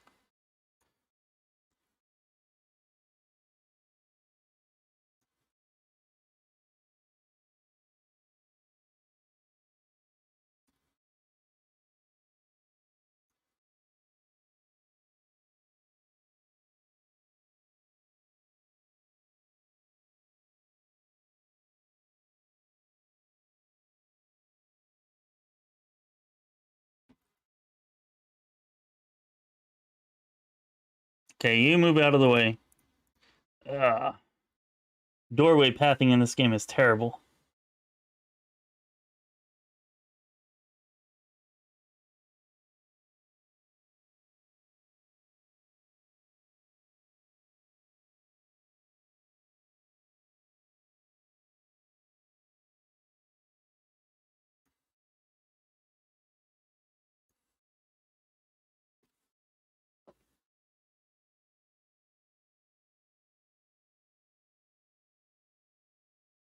Oh yeah, oh, what was her name? She was my second favorite. I liked Harem the most. But oh, I can't remember her name either. It's been too long. But yeah, she is the I don't know, I'm blanking.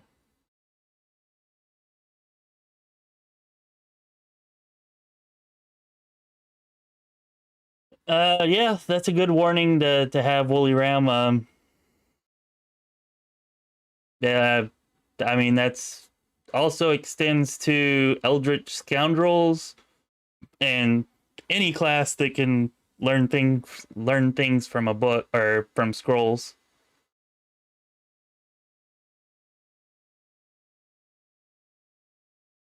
Mm, I don't think there's anything here. No, there's not.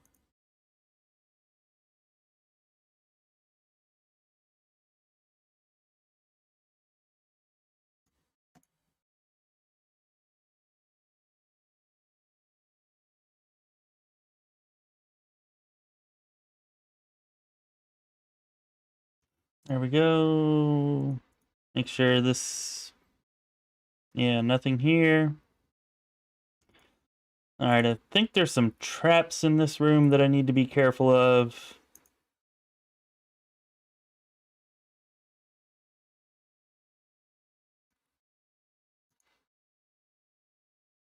Yeah, there it is.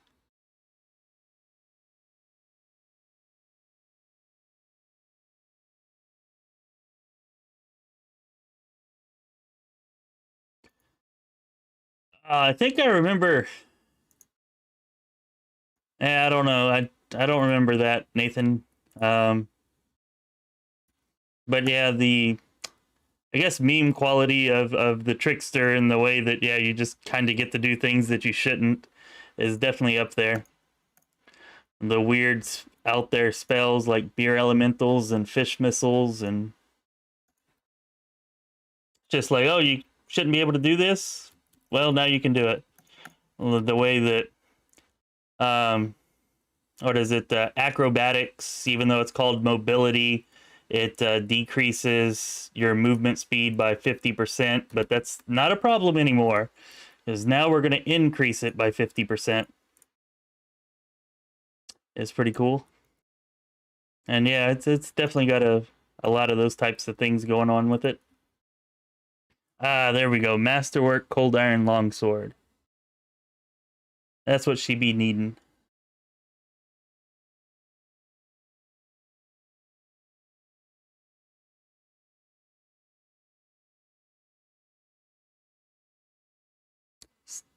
Or she starts out with, yeah, Cold Iron Rapier.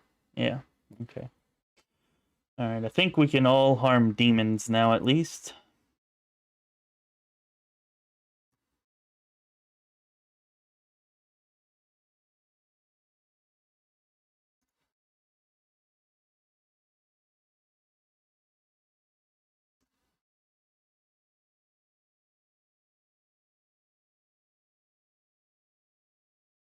Oh yeah, yeah, Jadal. I think it's Jadal. Ebon holes, yeah.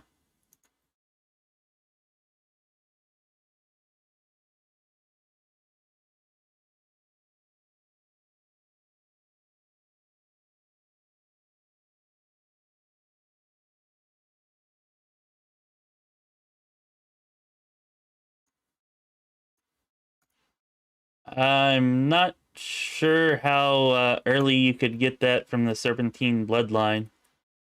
Um,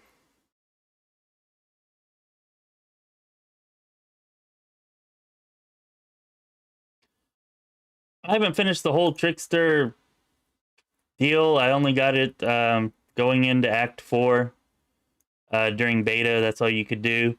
But yeah, it was mostly just a bunch of laughs and kind of like at the end of Act 3, it starts to get a little more involved or interesting. But even then, it's still just, I don't know. It still just doesn't have the same weighty seriousness to it that the other paths I've played have. You know, it still seems to be kind of more ridiculous even then.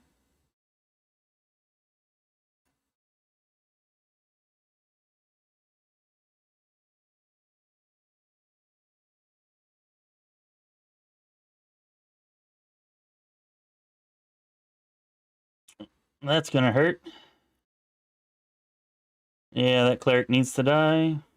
So that's good. Oh man, I forgot to take that off. That sucks. Alright, let's see how this goes.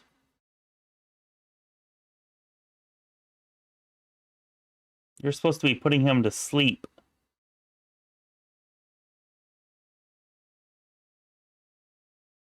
Hey, it finally worked.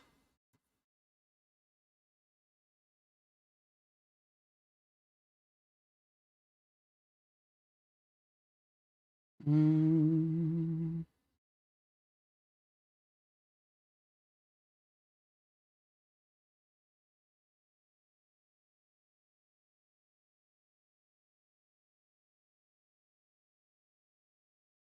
Stop walking away. There we go.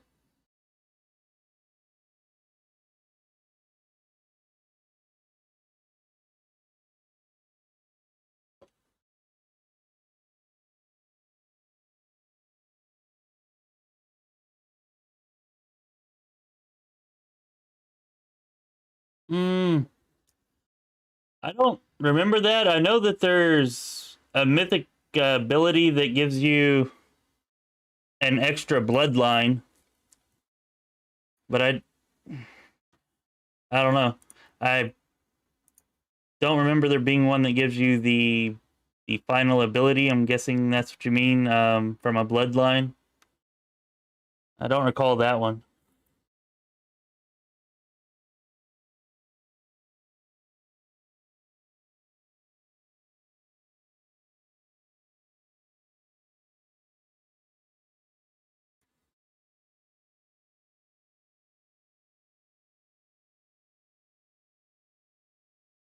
Well, I'm trying not to do that because I want her to use Slumber, and I kind of want Sela more just to take damage and stay alive.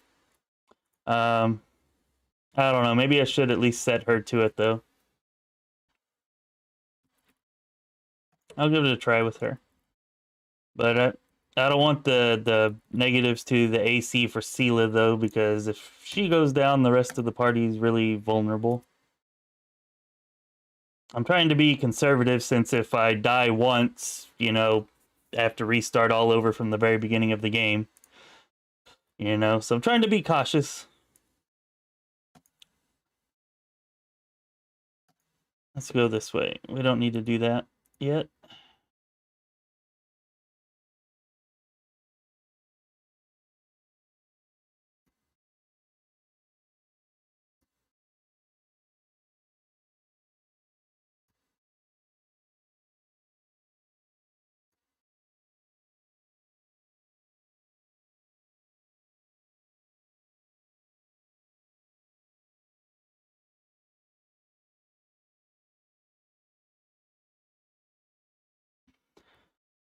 Alright, before I forget about this, let's go disarm it.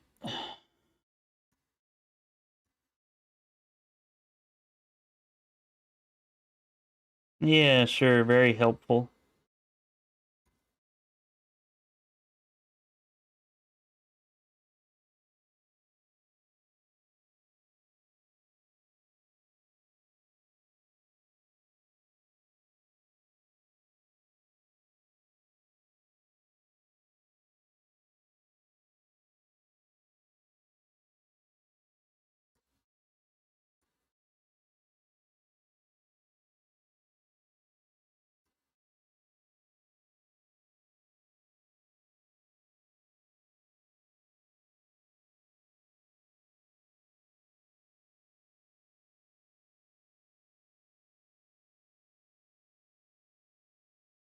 Well, that didn't work as well as I was hoping. But we won, so that's good.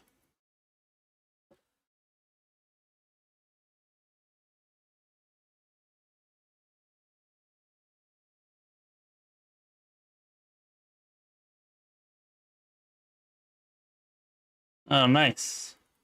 Oh, that's good. I'll have to take a look at that then again. Is it an actual ability or is it a feat?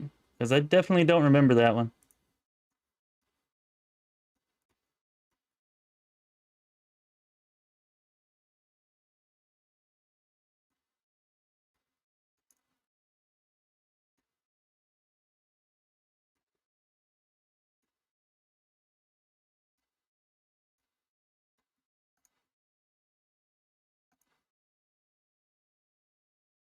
I mean, unless there's a prerequisite for it, you should be able to get it as early as level 6 then.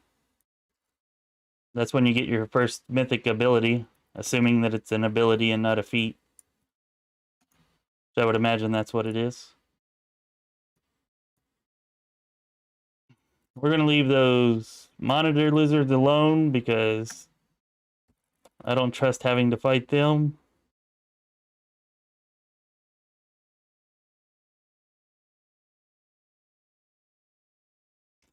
I'm a little worried about the Cambions too, but let's see how it goes.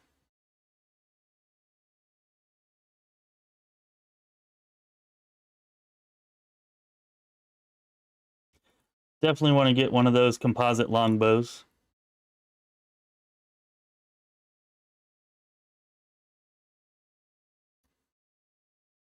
You know, I might just go ahead and try that on auto like you suggested. Alright, you sleep.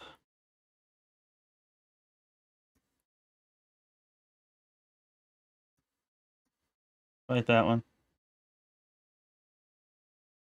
That's unfortunate.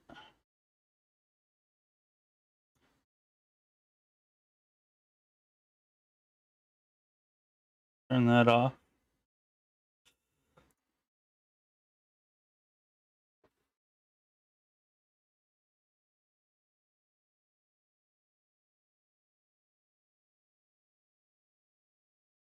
Wow, she went down quick.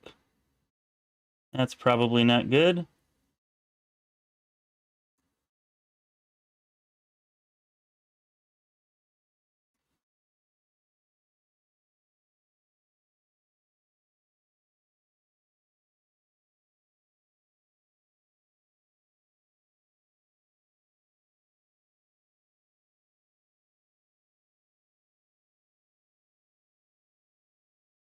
Really? That showed it hitting him and not Sela, and instead it did the opposite. Ugh.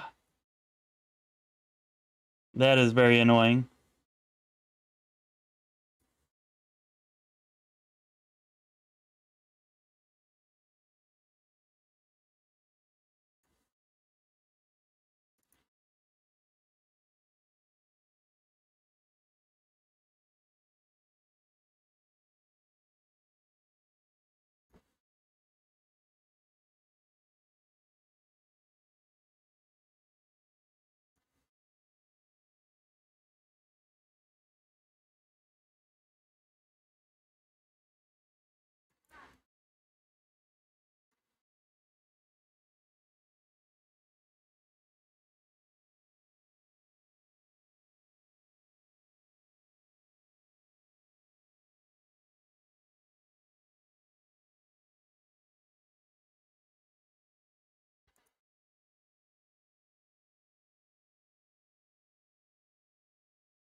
Here, we won. And now we should get a composite longbow from these guys. Or several. Awesome. That will up Land's effectiveness.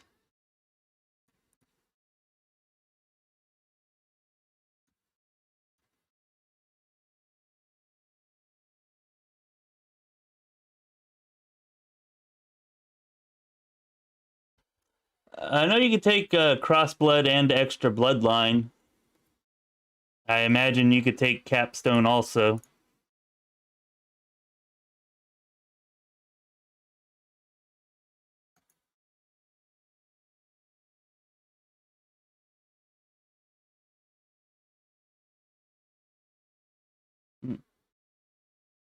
I tested it in beta, and in beta as a Blood Rager, and I would imagine it would do it for a Magus or a Sorcerer or anybody with Bloodlines.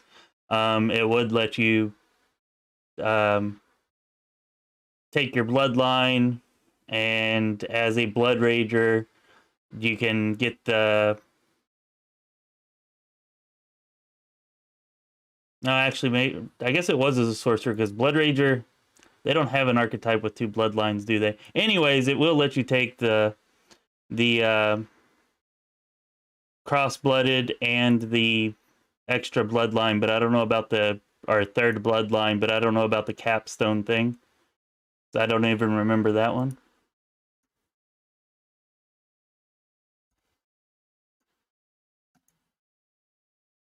But it seems like you should be able to take, like, put 1 level in Sorcerer to get the Cross-Blooded, and then use 1 mythic ability to get an extra Bloodline. And so for 1 level in Sorcerer, you could get the effects of 3 Bloodlines. That's kind of crazy, I guess.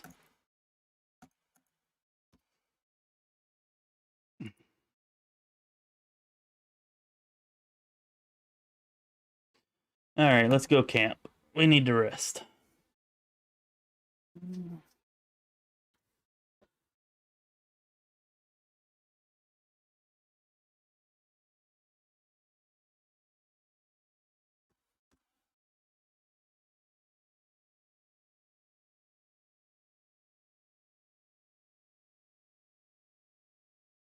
I personally like the Undead Bloodline, but that's just kind of a thing that I have. It's not really one of the better ones. But the Arcane Bloodline is really good. So I'd definitely suggest making that one of your 3. And then I think the Serpentine is pretty good. And I want to say if you take the Dragon Bloodlines, you can get the dodge or the wings feat, I think, right? If you get to take the Dragon Bloodlines. And that's a pretty good feat. So maybe a Dragon Bloodline and Serpentine and Arcane. Yeah, not an expert here, and I definitely look at it myself, but that's just what comes to mind off of the top of my head. And considering whether or not we should actually try to fight these elementals.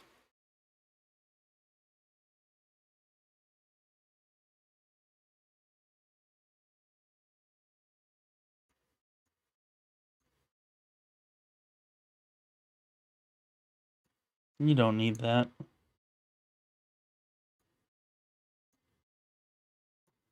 There we go.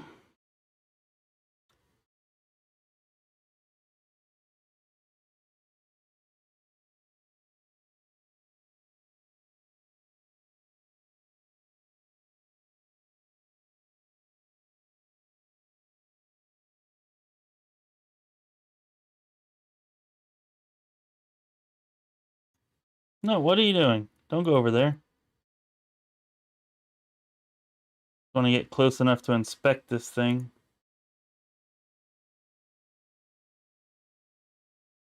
It's only level 4. We should be able to take them.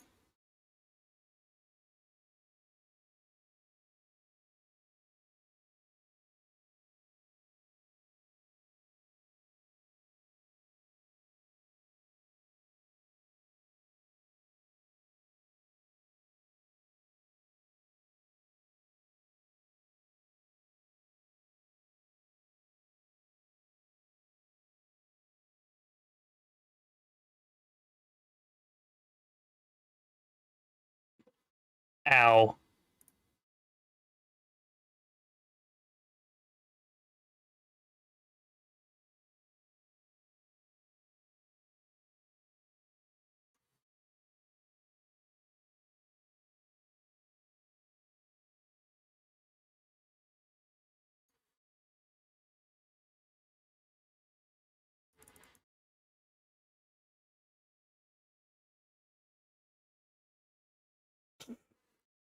Well, that sucks. I don't think we're gonna make it out of here without her.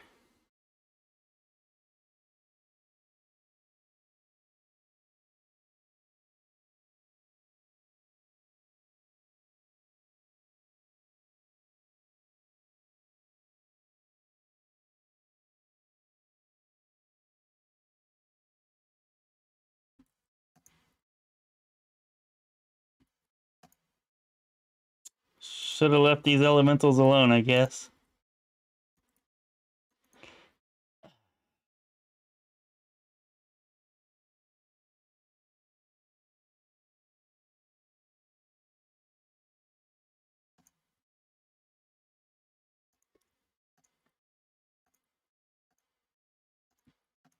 Well, looks like we're definitely skipping Radiance because there's no way we can take those Cambions with a party of 3. Or it's very unlikely. I don't know how we're going to take Hosilla with 3 either, but we'll see what we can do.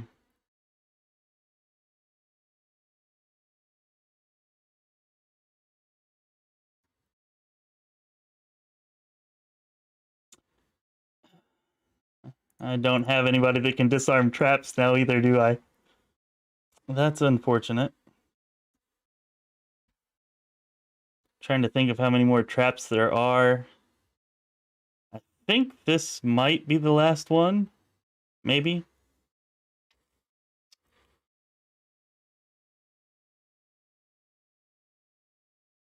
Let me just make sure I didn't do anything with land. Hey there, Kimmel. I'm playing Enlightened Philosopher Oracle for this playthrough. But we just lost Camellia, and it's Last Azlanti, so we can't really go back and do anything about it. So unless we can finish this place with only 3 characters, our playthrough might be over already. What was I doing? All right, character. Or I don't need character. I need. Yeah, I can't.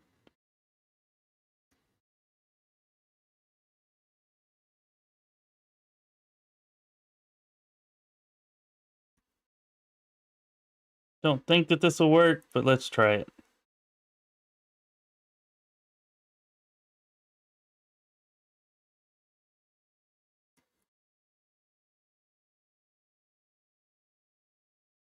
No, I didn't think so.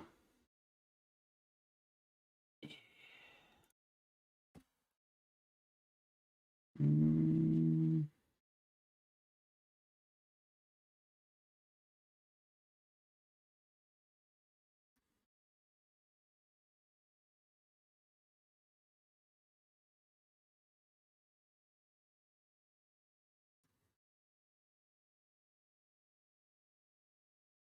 I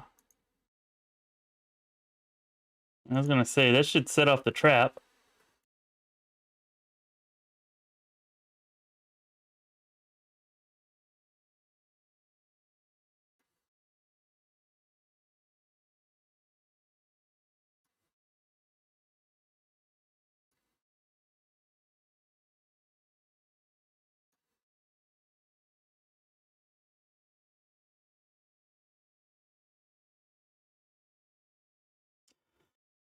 All right, good luck.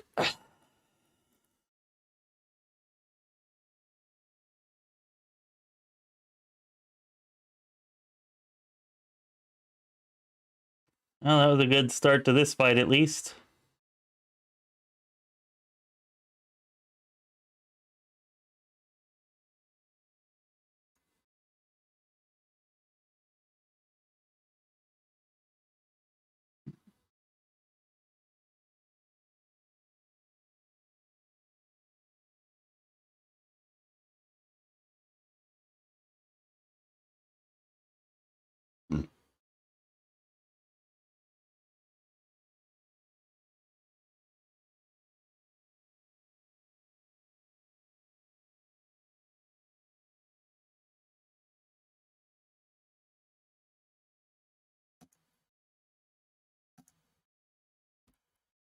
I know it's a little weak because we just rested, but we're gonna need everything to even try to do this.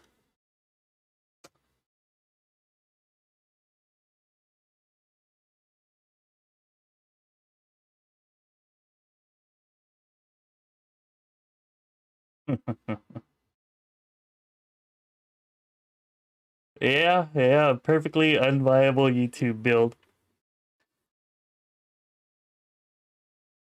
Yeah, I think who was it? Mortem with Mortismal Gaming. I think he did a whole video on how some of the YouTube builds are just ridiculous and don't take into account having to actually go from level 1 to 17 or 19 or whatever it is. You know, it was interesting and he definitely had a point.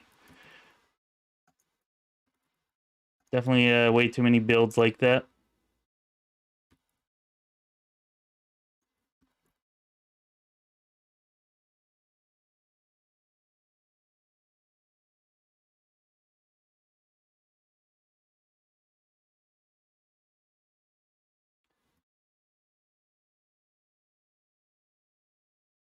All right.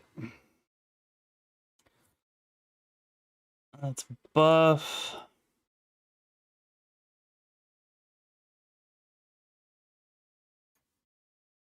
I don't think there's really anything that you can do. Well, that doesn't help. Already got that down there. That will help. Got you with potions ready. See if there's any scrolls I can use. Scroll of prayer can come in handy. That will come in handy. And that.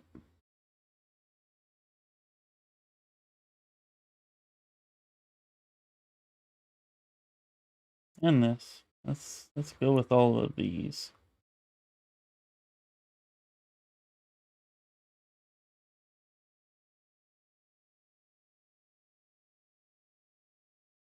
Trying to think back to a battle that I haven't fought in like a month now.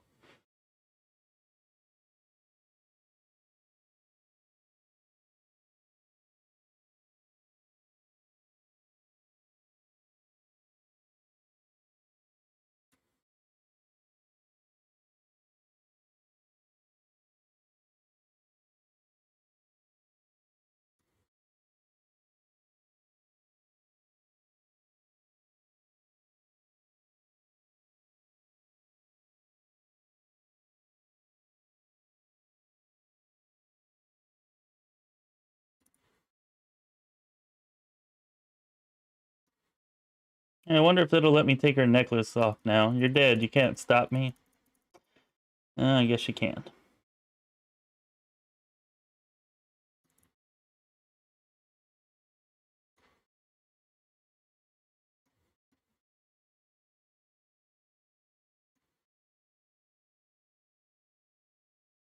All right, you're gonna need that.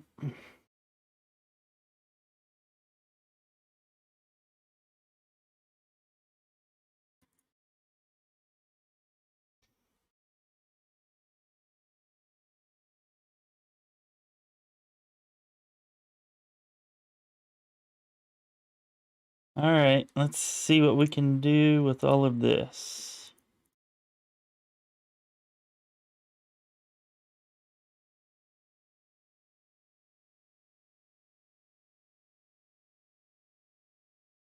Turn it yourself.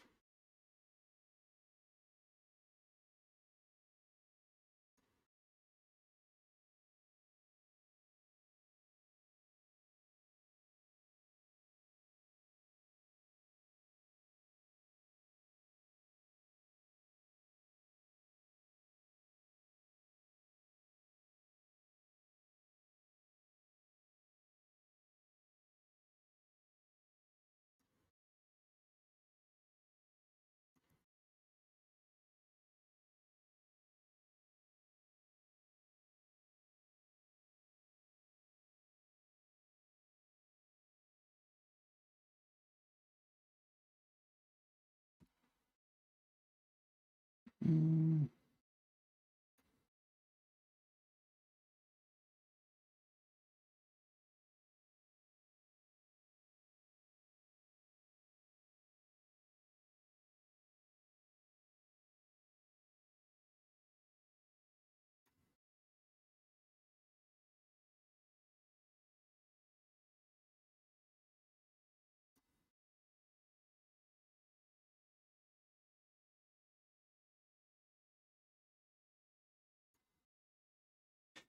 Okay, that's about all I can do.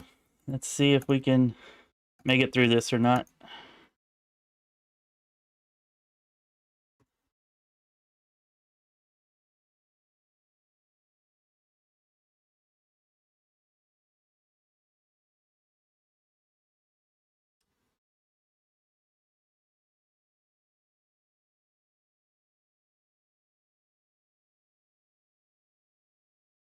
Yeah, the water elemental's the right dungeon there, you go. And yeah, I'm definitely not fighting the water elemental.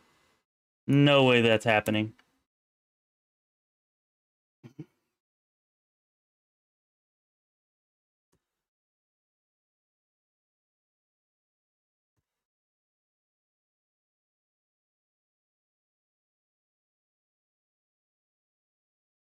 And of course, I gotta fight Windowog too. I couldn't have taken land, huh? I think I should save the Smite Evil. Save that.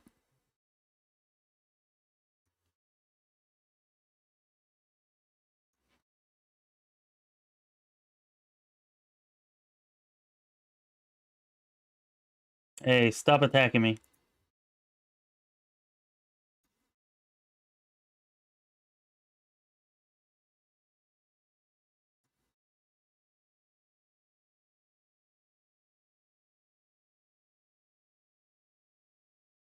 Alright, good. She's down. Now you need to get back over here. Hey, no, Lan. You don't move.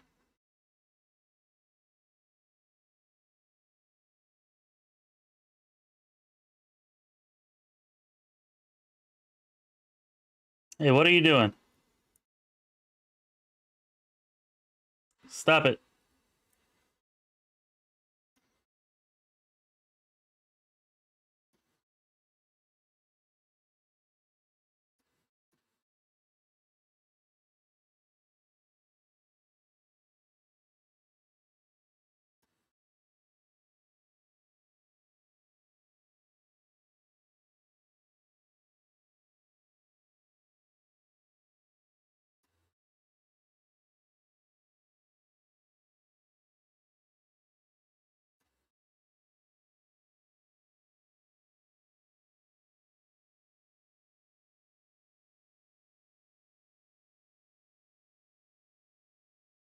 Really?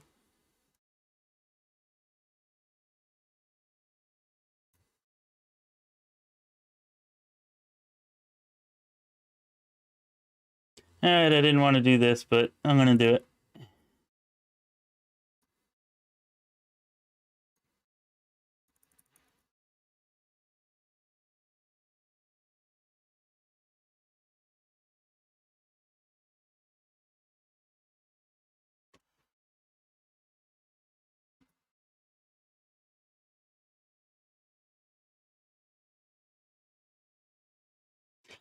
Yeah, this isn't gonna go well.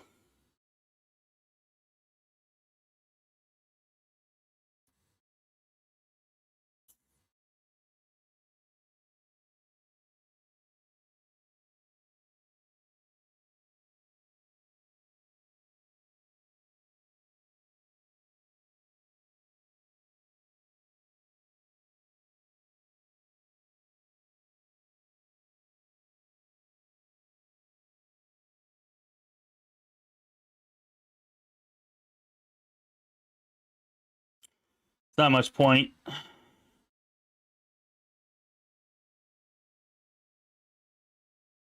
Whoops.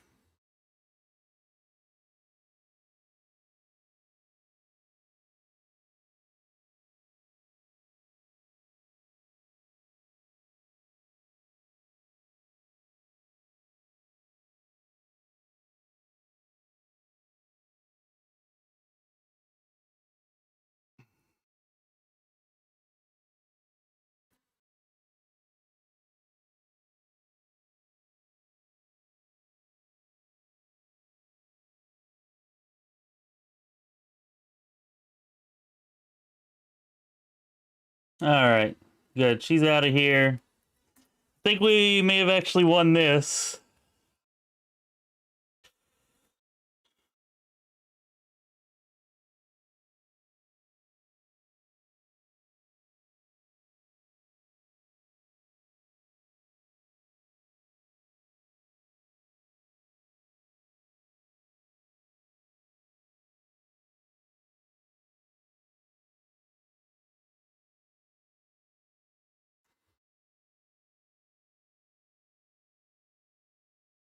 Thought that said 0 at first. Sela's name was blocking it.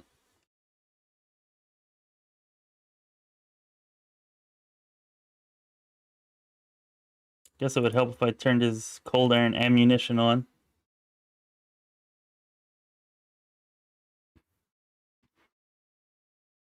All right.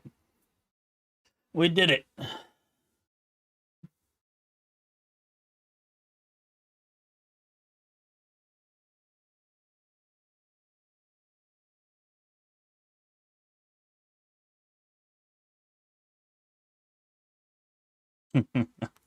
Yeah, thanks for the votes of confidence.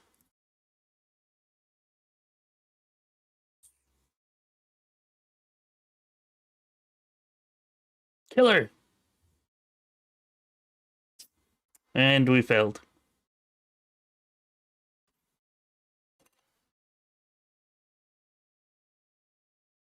Now that was actually the part I was most worried about. We'll actually have help once we get to the Gray Garrison, so we may actually make it through it.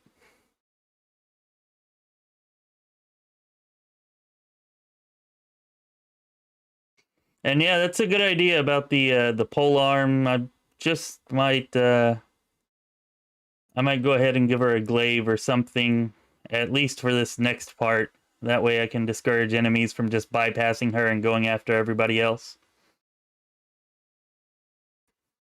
Alright, it's time to get out of here.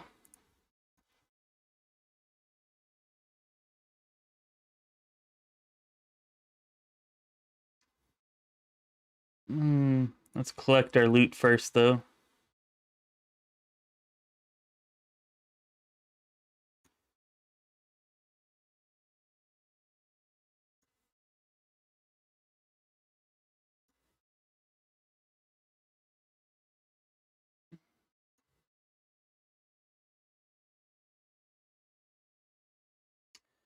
Again, I can't... Oh, wow, it brought, she's back to life. When did that happen? That's definitely helpful. Thanks, game.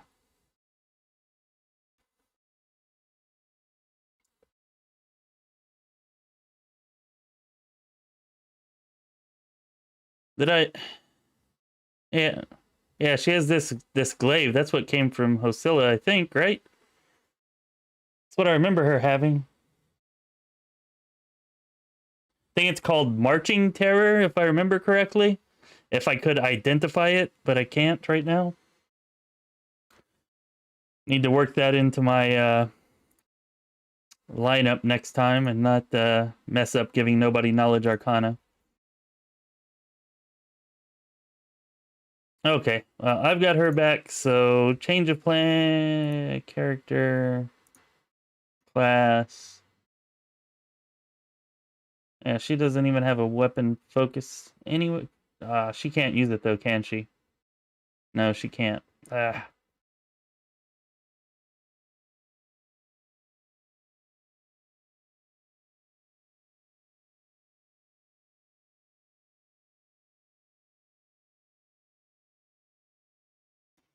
No, we're gonna try it out anyways, even though I do lose a little bit of armor.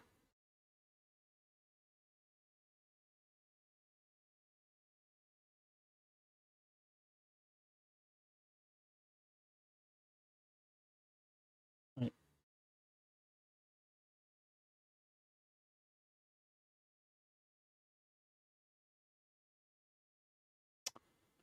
Feels like I'm still missing something, but I guess that's it.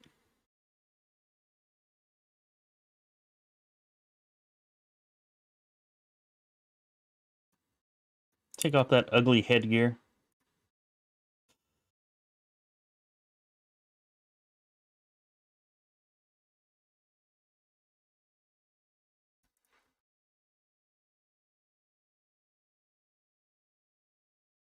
Hello, Horgus. Still no money.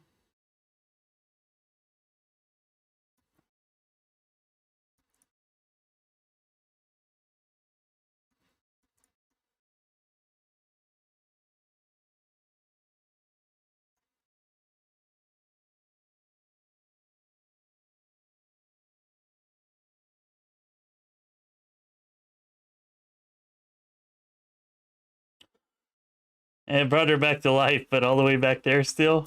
Nice.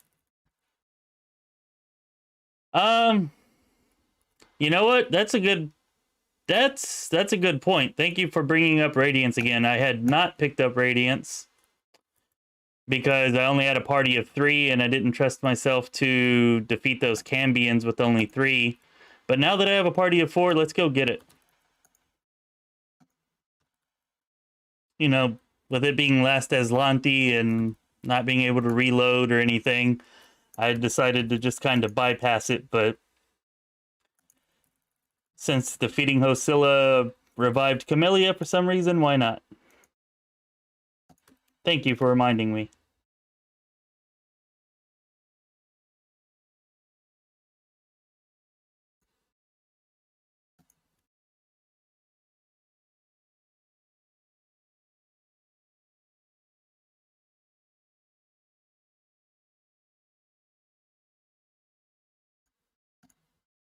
I usually shift click, but yeah, I guess backspace would work too.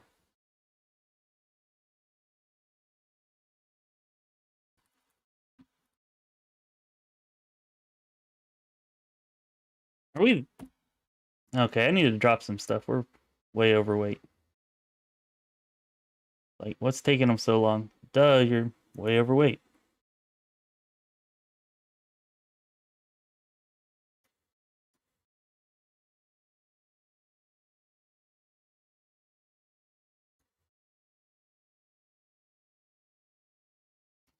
Pretty much everything that's not a masterwork weapon needs to go.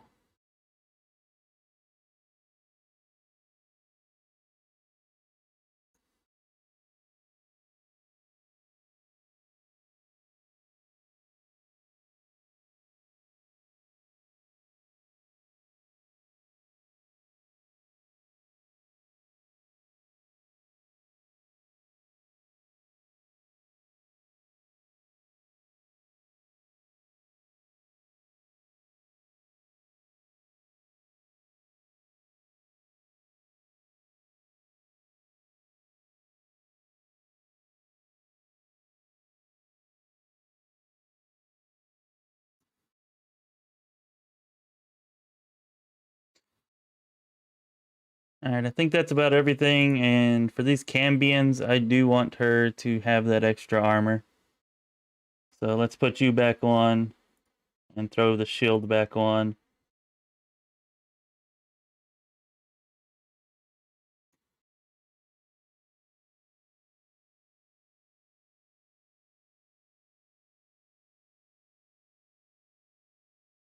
There we go. That's definitely better.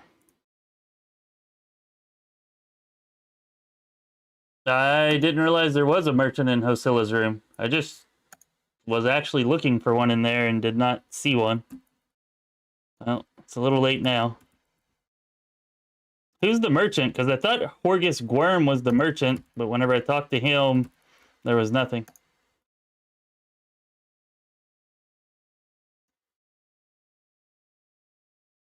But yeah, that's probably would have been better if I had realized that.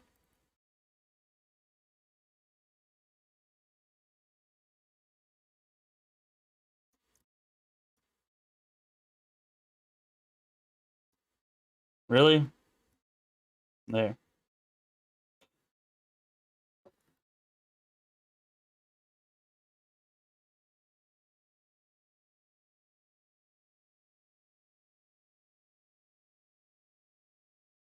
Yeah, no encumbrance would be convenient. I don't know. I think you can get... I'm sure you can get that through mods. From what I've heard, Toybox has just about everything. But yeah, it'd be nice if they just had a way to toggle encumbrance on or off. Although I don't think they would have it on for core difficulty. You know, that'd be one of those things that you would allow at like normal or story difficulty, but you would not allow in like core or higher.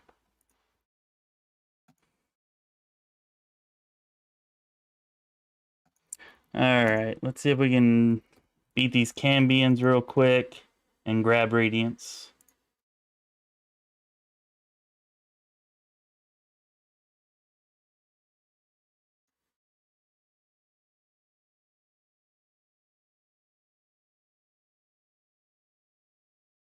Yeah, thanks for that.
I was kind of expecting him to come over here. That's why I left Camellia there, but all right.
Oh, come on.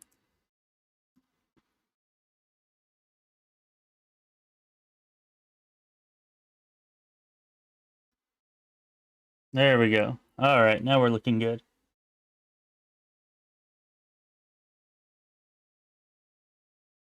All right, well, maybe I'll pick up all that stuff on my way back then. I did not see him there.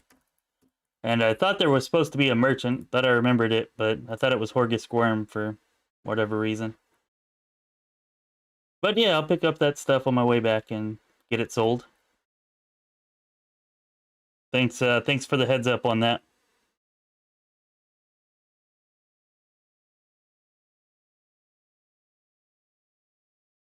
That's good for now.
Appreciate your court. Oh.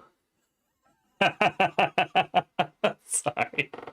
I saw what you said. I hope you appreciate my corpse. And I was like, what are you talking about? And then I looked further up and it's like, dead again? Am I not? Sorry. Oh, dude. That was good entropy. Or at the very least, reading it in reverse was.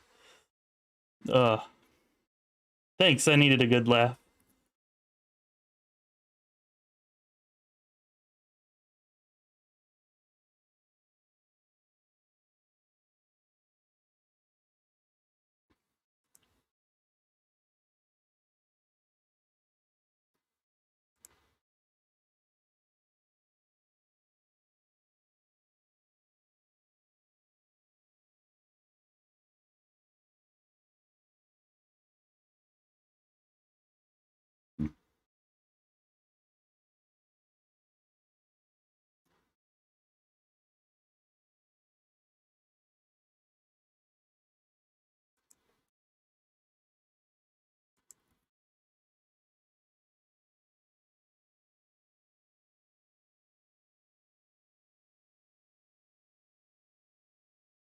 All right, all right.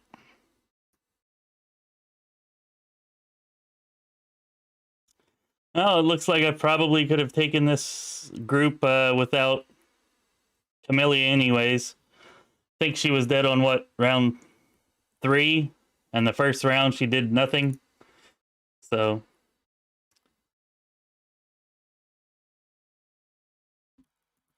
something to note for the future.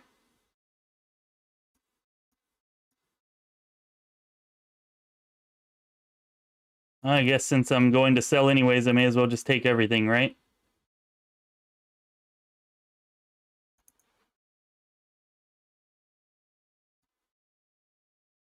Now I've got to try to remember, I think it's red next, then blue, then yellow.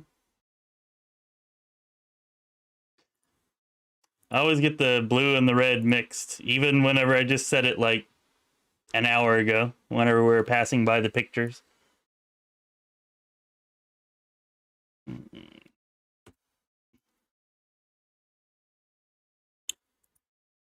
Oh, the Great Radiance.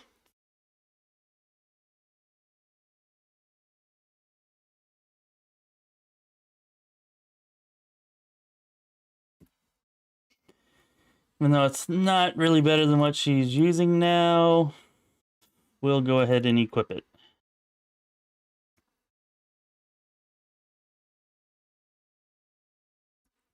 There we go. Gold potions. And potions and gold.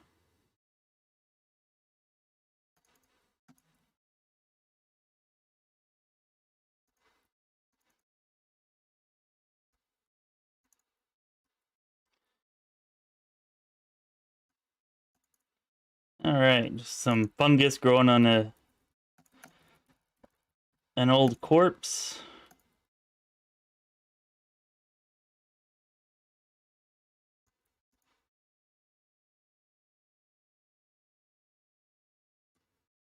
All right, there.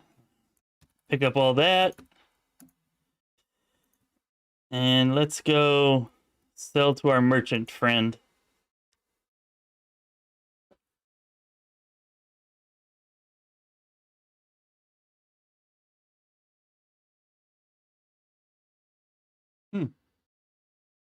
Yeah, you might be onto something there, Entropy. I mean, I like having another melee to at least kind of off tank or keep the enemies away from my Oracle and from land, but she's going down so quick that you might be right. Making her ranged, just giving her a crossbow right now might be better than what I'm currently doing. At least we're not super, super slow.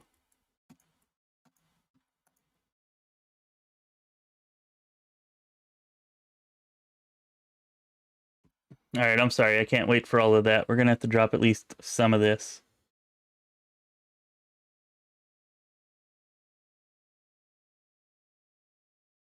Not the glaives, obviously.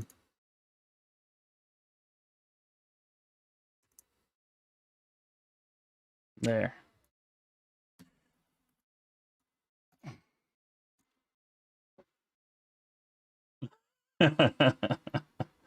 Reach weapons are nice. They are. I mean, there's nothing wrong with reach weapons. They can be really good for attacks of opportunity and everything. I was actually going to put the marching terror on her, but she can't use it. So I guess I could take the proficiency with her and try that out. But I don't know. I'm kind of liking the idea of just using a ranged weapon with her more. All right, now which one of these guys is... It's this one, Dira. Okay. Yeah, I should have seen Dira earlier.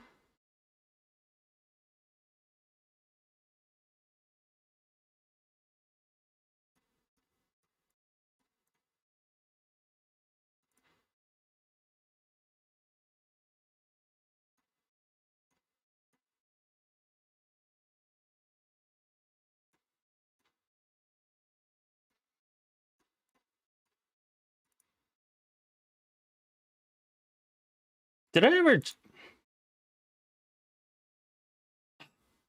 Wow. Good job. Good job. Alright. Never equipped him with the composite longbow, so all that strength that I gave him was wasted.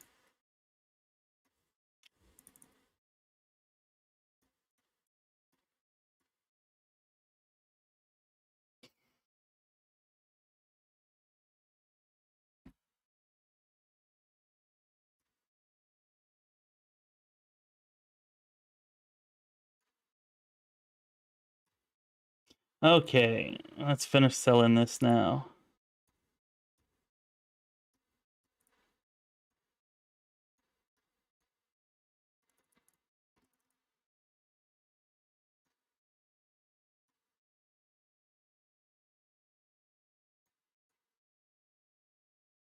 Yeah, okay, I want to keep a medium breastplate for you.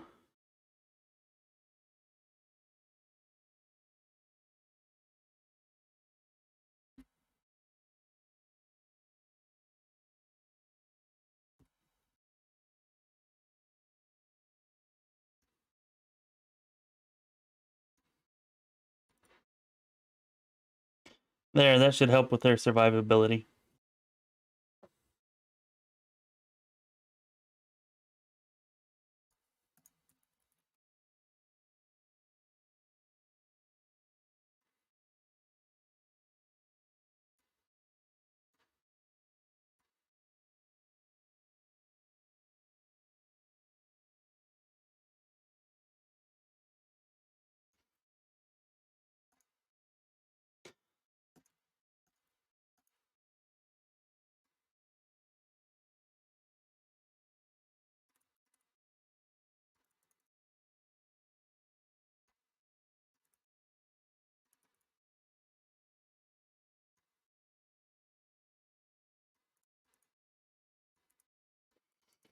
There we go. Let's take all that. And we're going to go sell this. And I'm at least going to try out one of these crossbows on Camellia. And we'll see if that works better.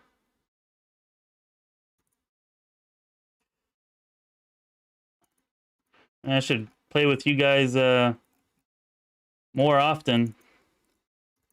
Give me a lot of good ideas.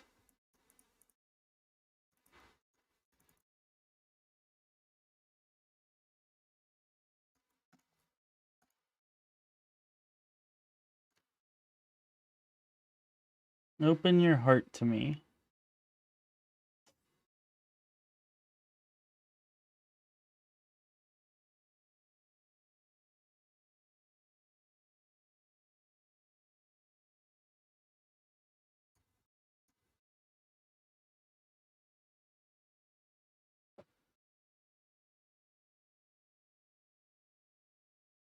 Yeah, good call, Nathan.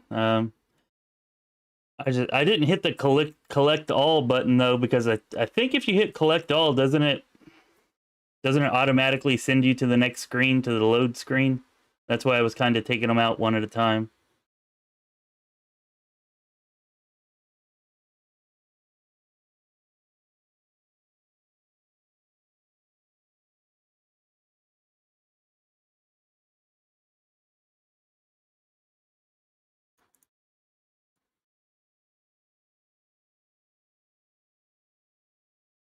All right, I'm gonna keep the rapier just in case I want to switch back.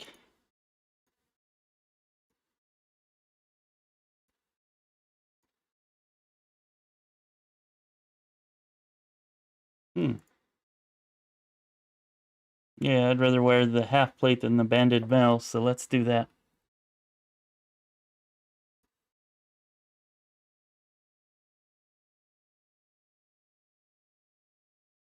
Yeah, I think that's good enough.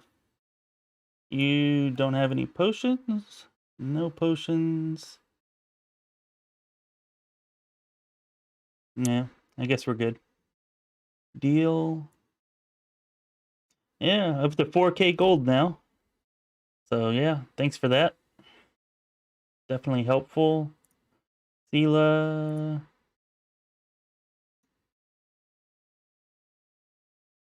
All right, up to 22 armor.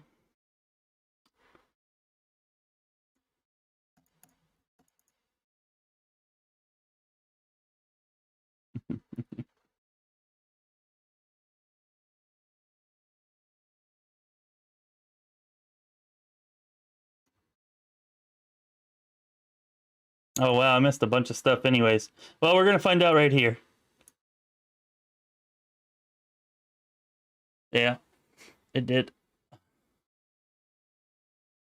Anyways, I feel like this is a pretty good stopping point. It's getting pretty late anyways. Oh wow, I didn't realize it was already almost 11. Told my wife I'd be done by 10. Just been having too much fun, I guess. Anyways, I'm gonna go ahead and stop it here. Um, and the plan originally was not to be back until Thursday, but I was having fun and I kind of want to continue this. So I'm going to be back on tomorrow around noon if anybody wants to come and, check things out, see what's going on. I'll probably play for about 2 to 3 hours then. So if anybody's interested, just come hit me back up around noon Central Time. And we're going to save it here. I've not saved on Last Azlanti Mode.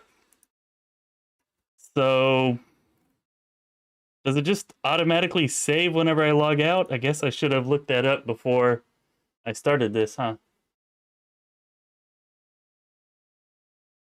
Let me look that up now.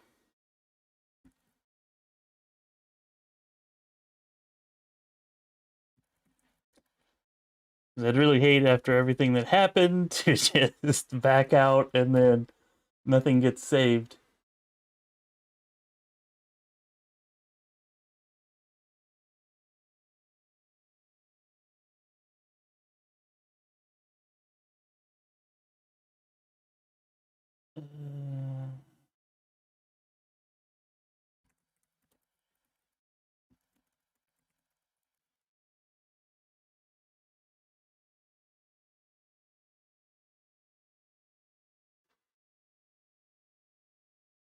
Hey, you're welcome there, Matty Ice. I'm glad that I could help. That's really why I'm doing this, just to try to help players out.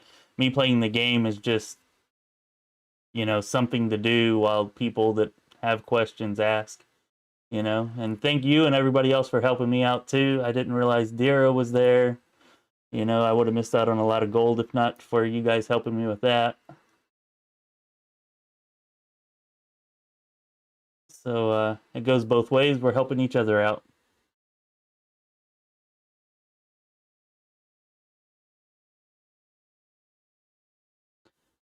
Uh, yeah, Helio Staraga. She does not have precise shot, so it might be a little bit rough, but she's dying so easily that I'm at least going to give it a shot, and we'll see. If she's missing way too much, then I'll throw the rapier and buckler back on her. That's why I kept it. And I'm still searching here, trying to figure out how to save. Hmm.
Okay, well, it has created a save here.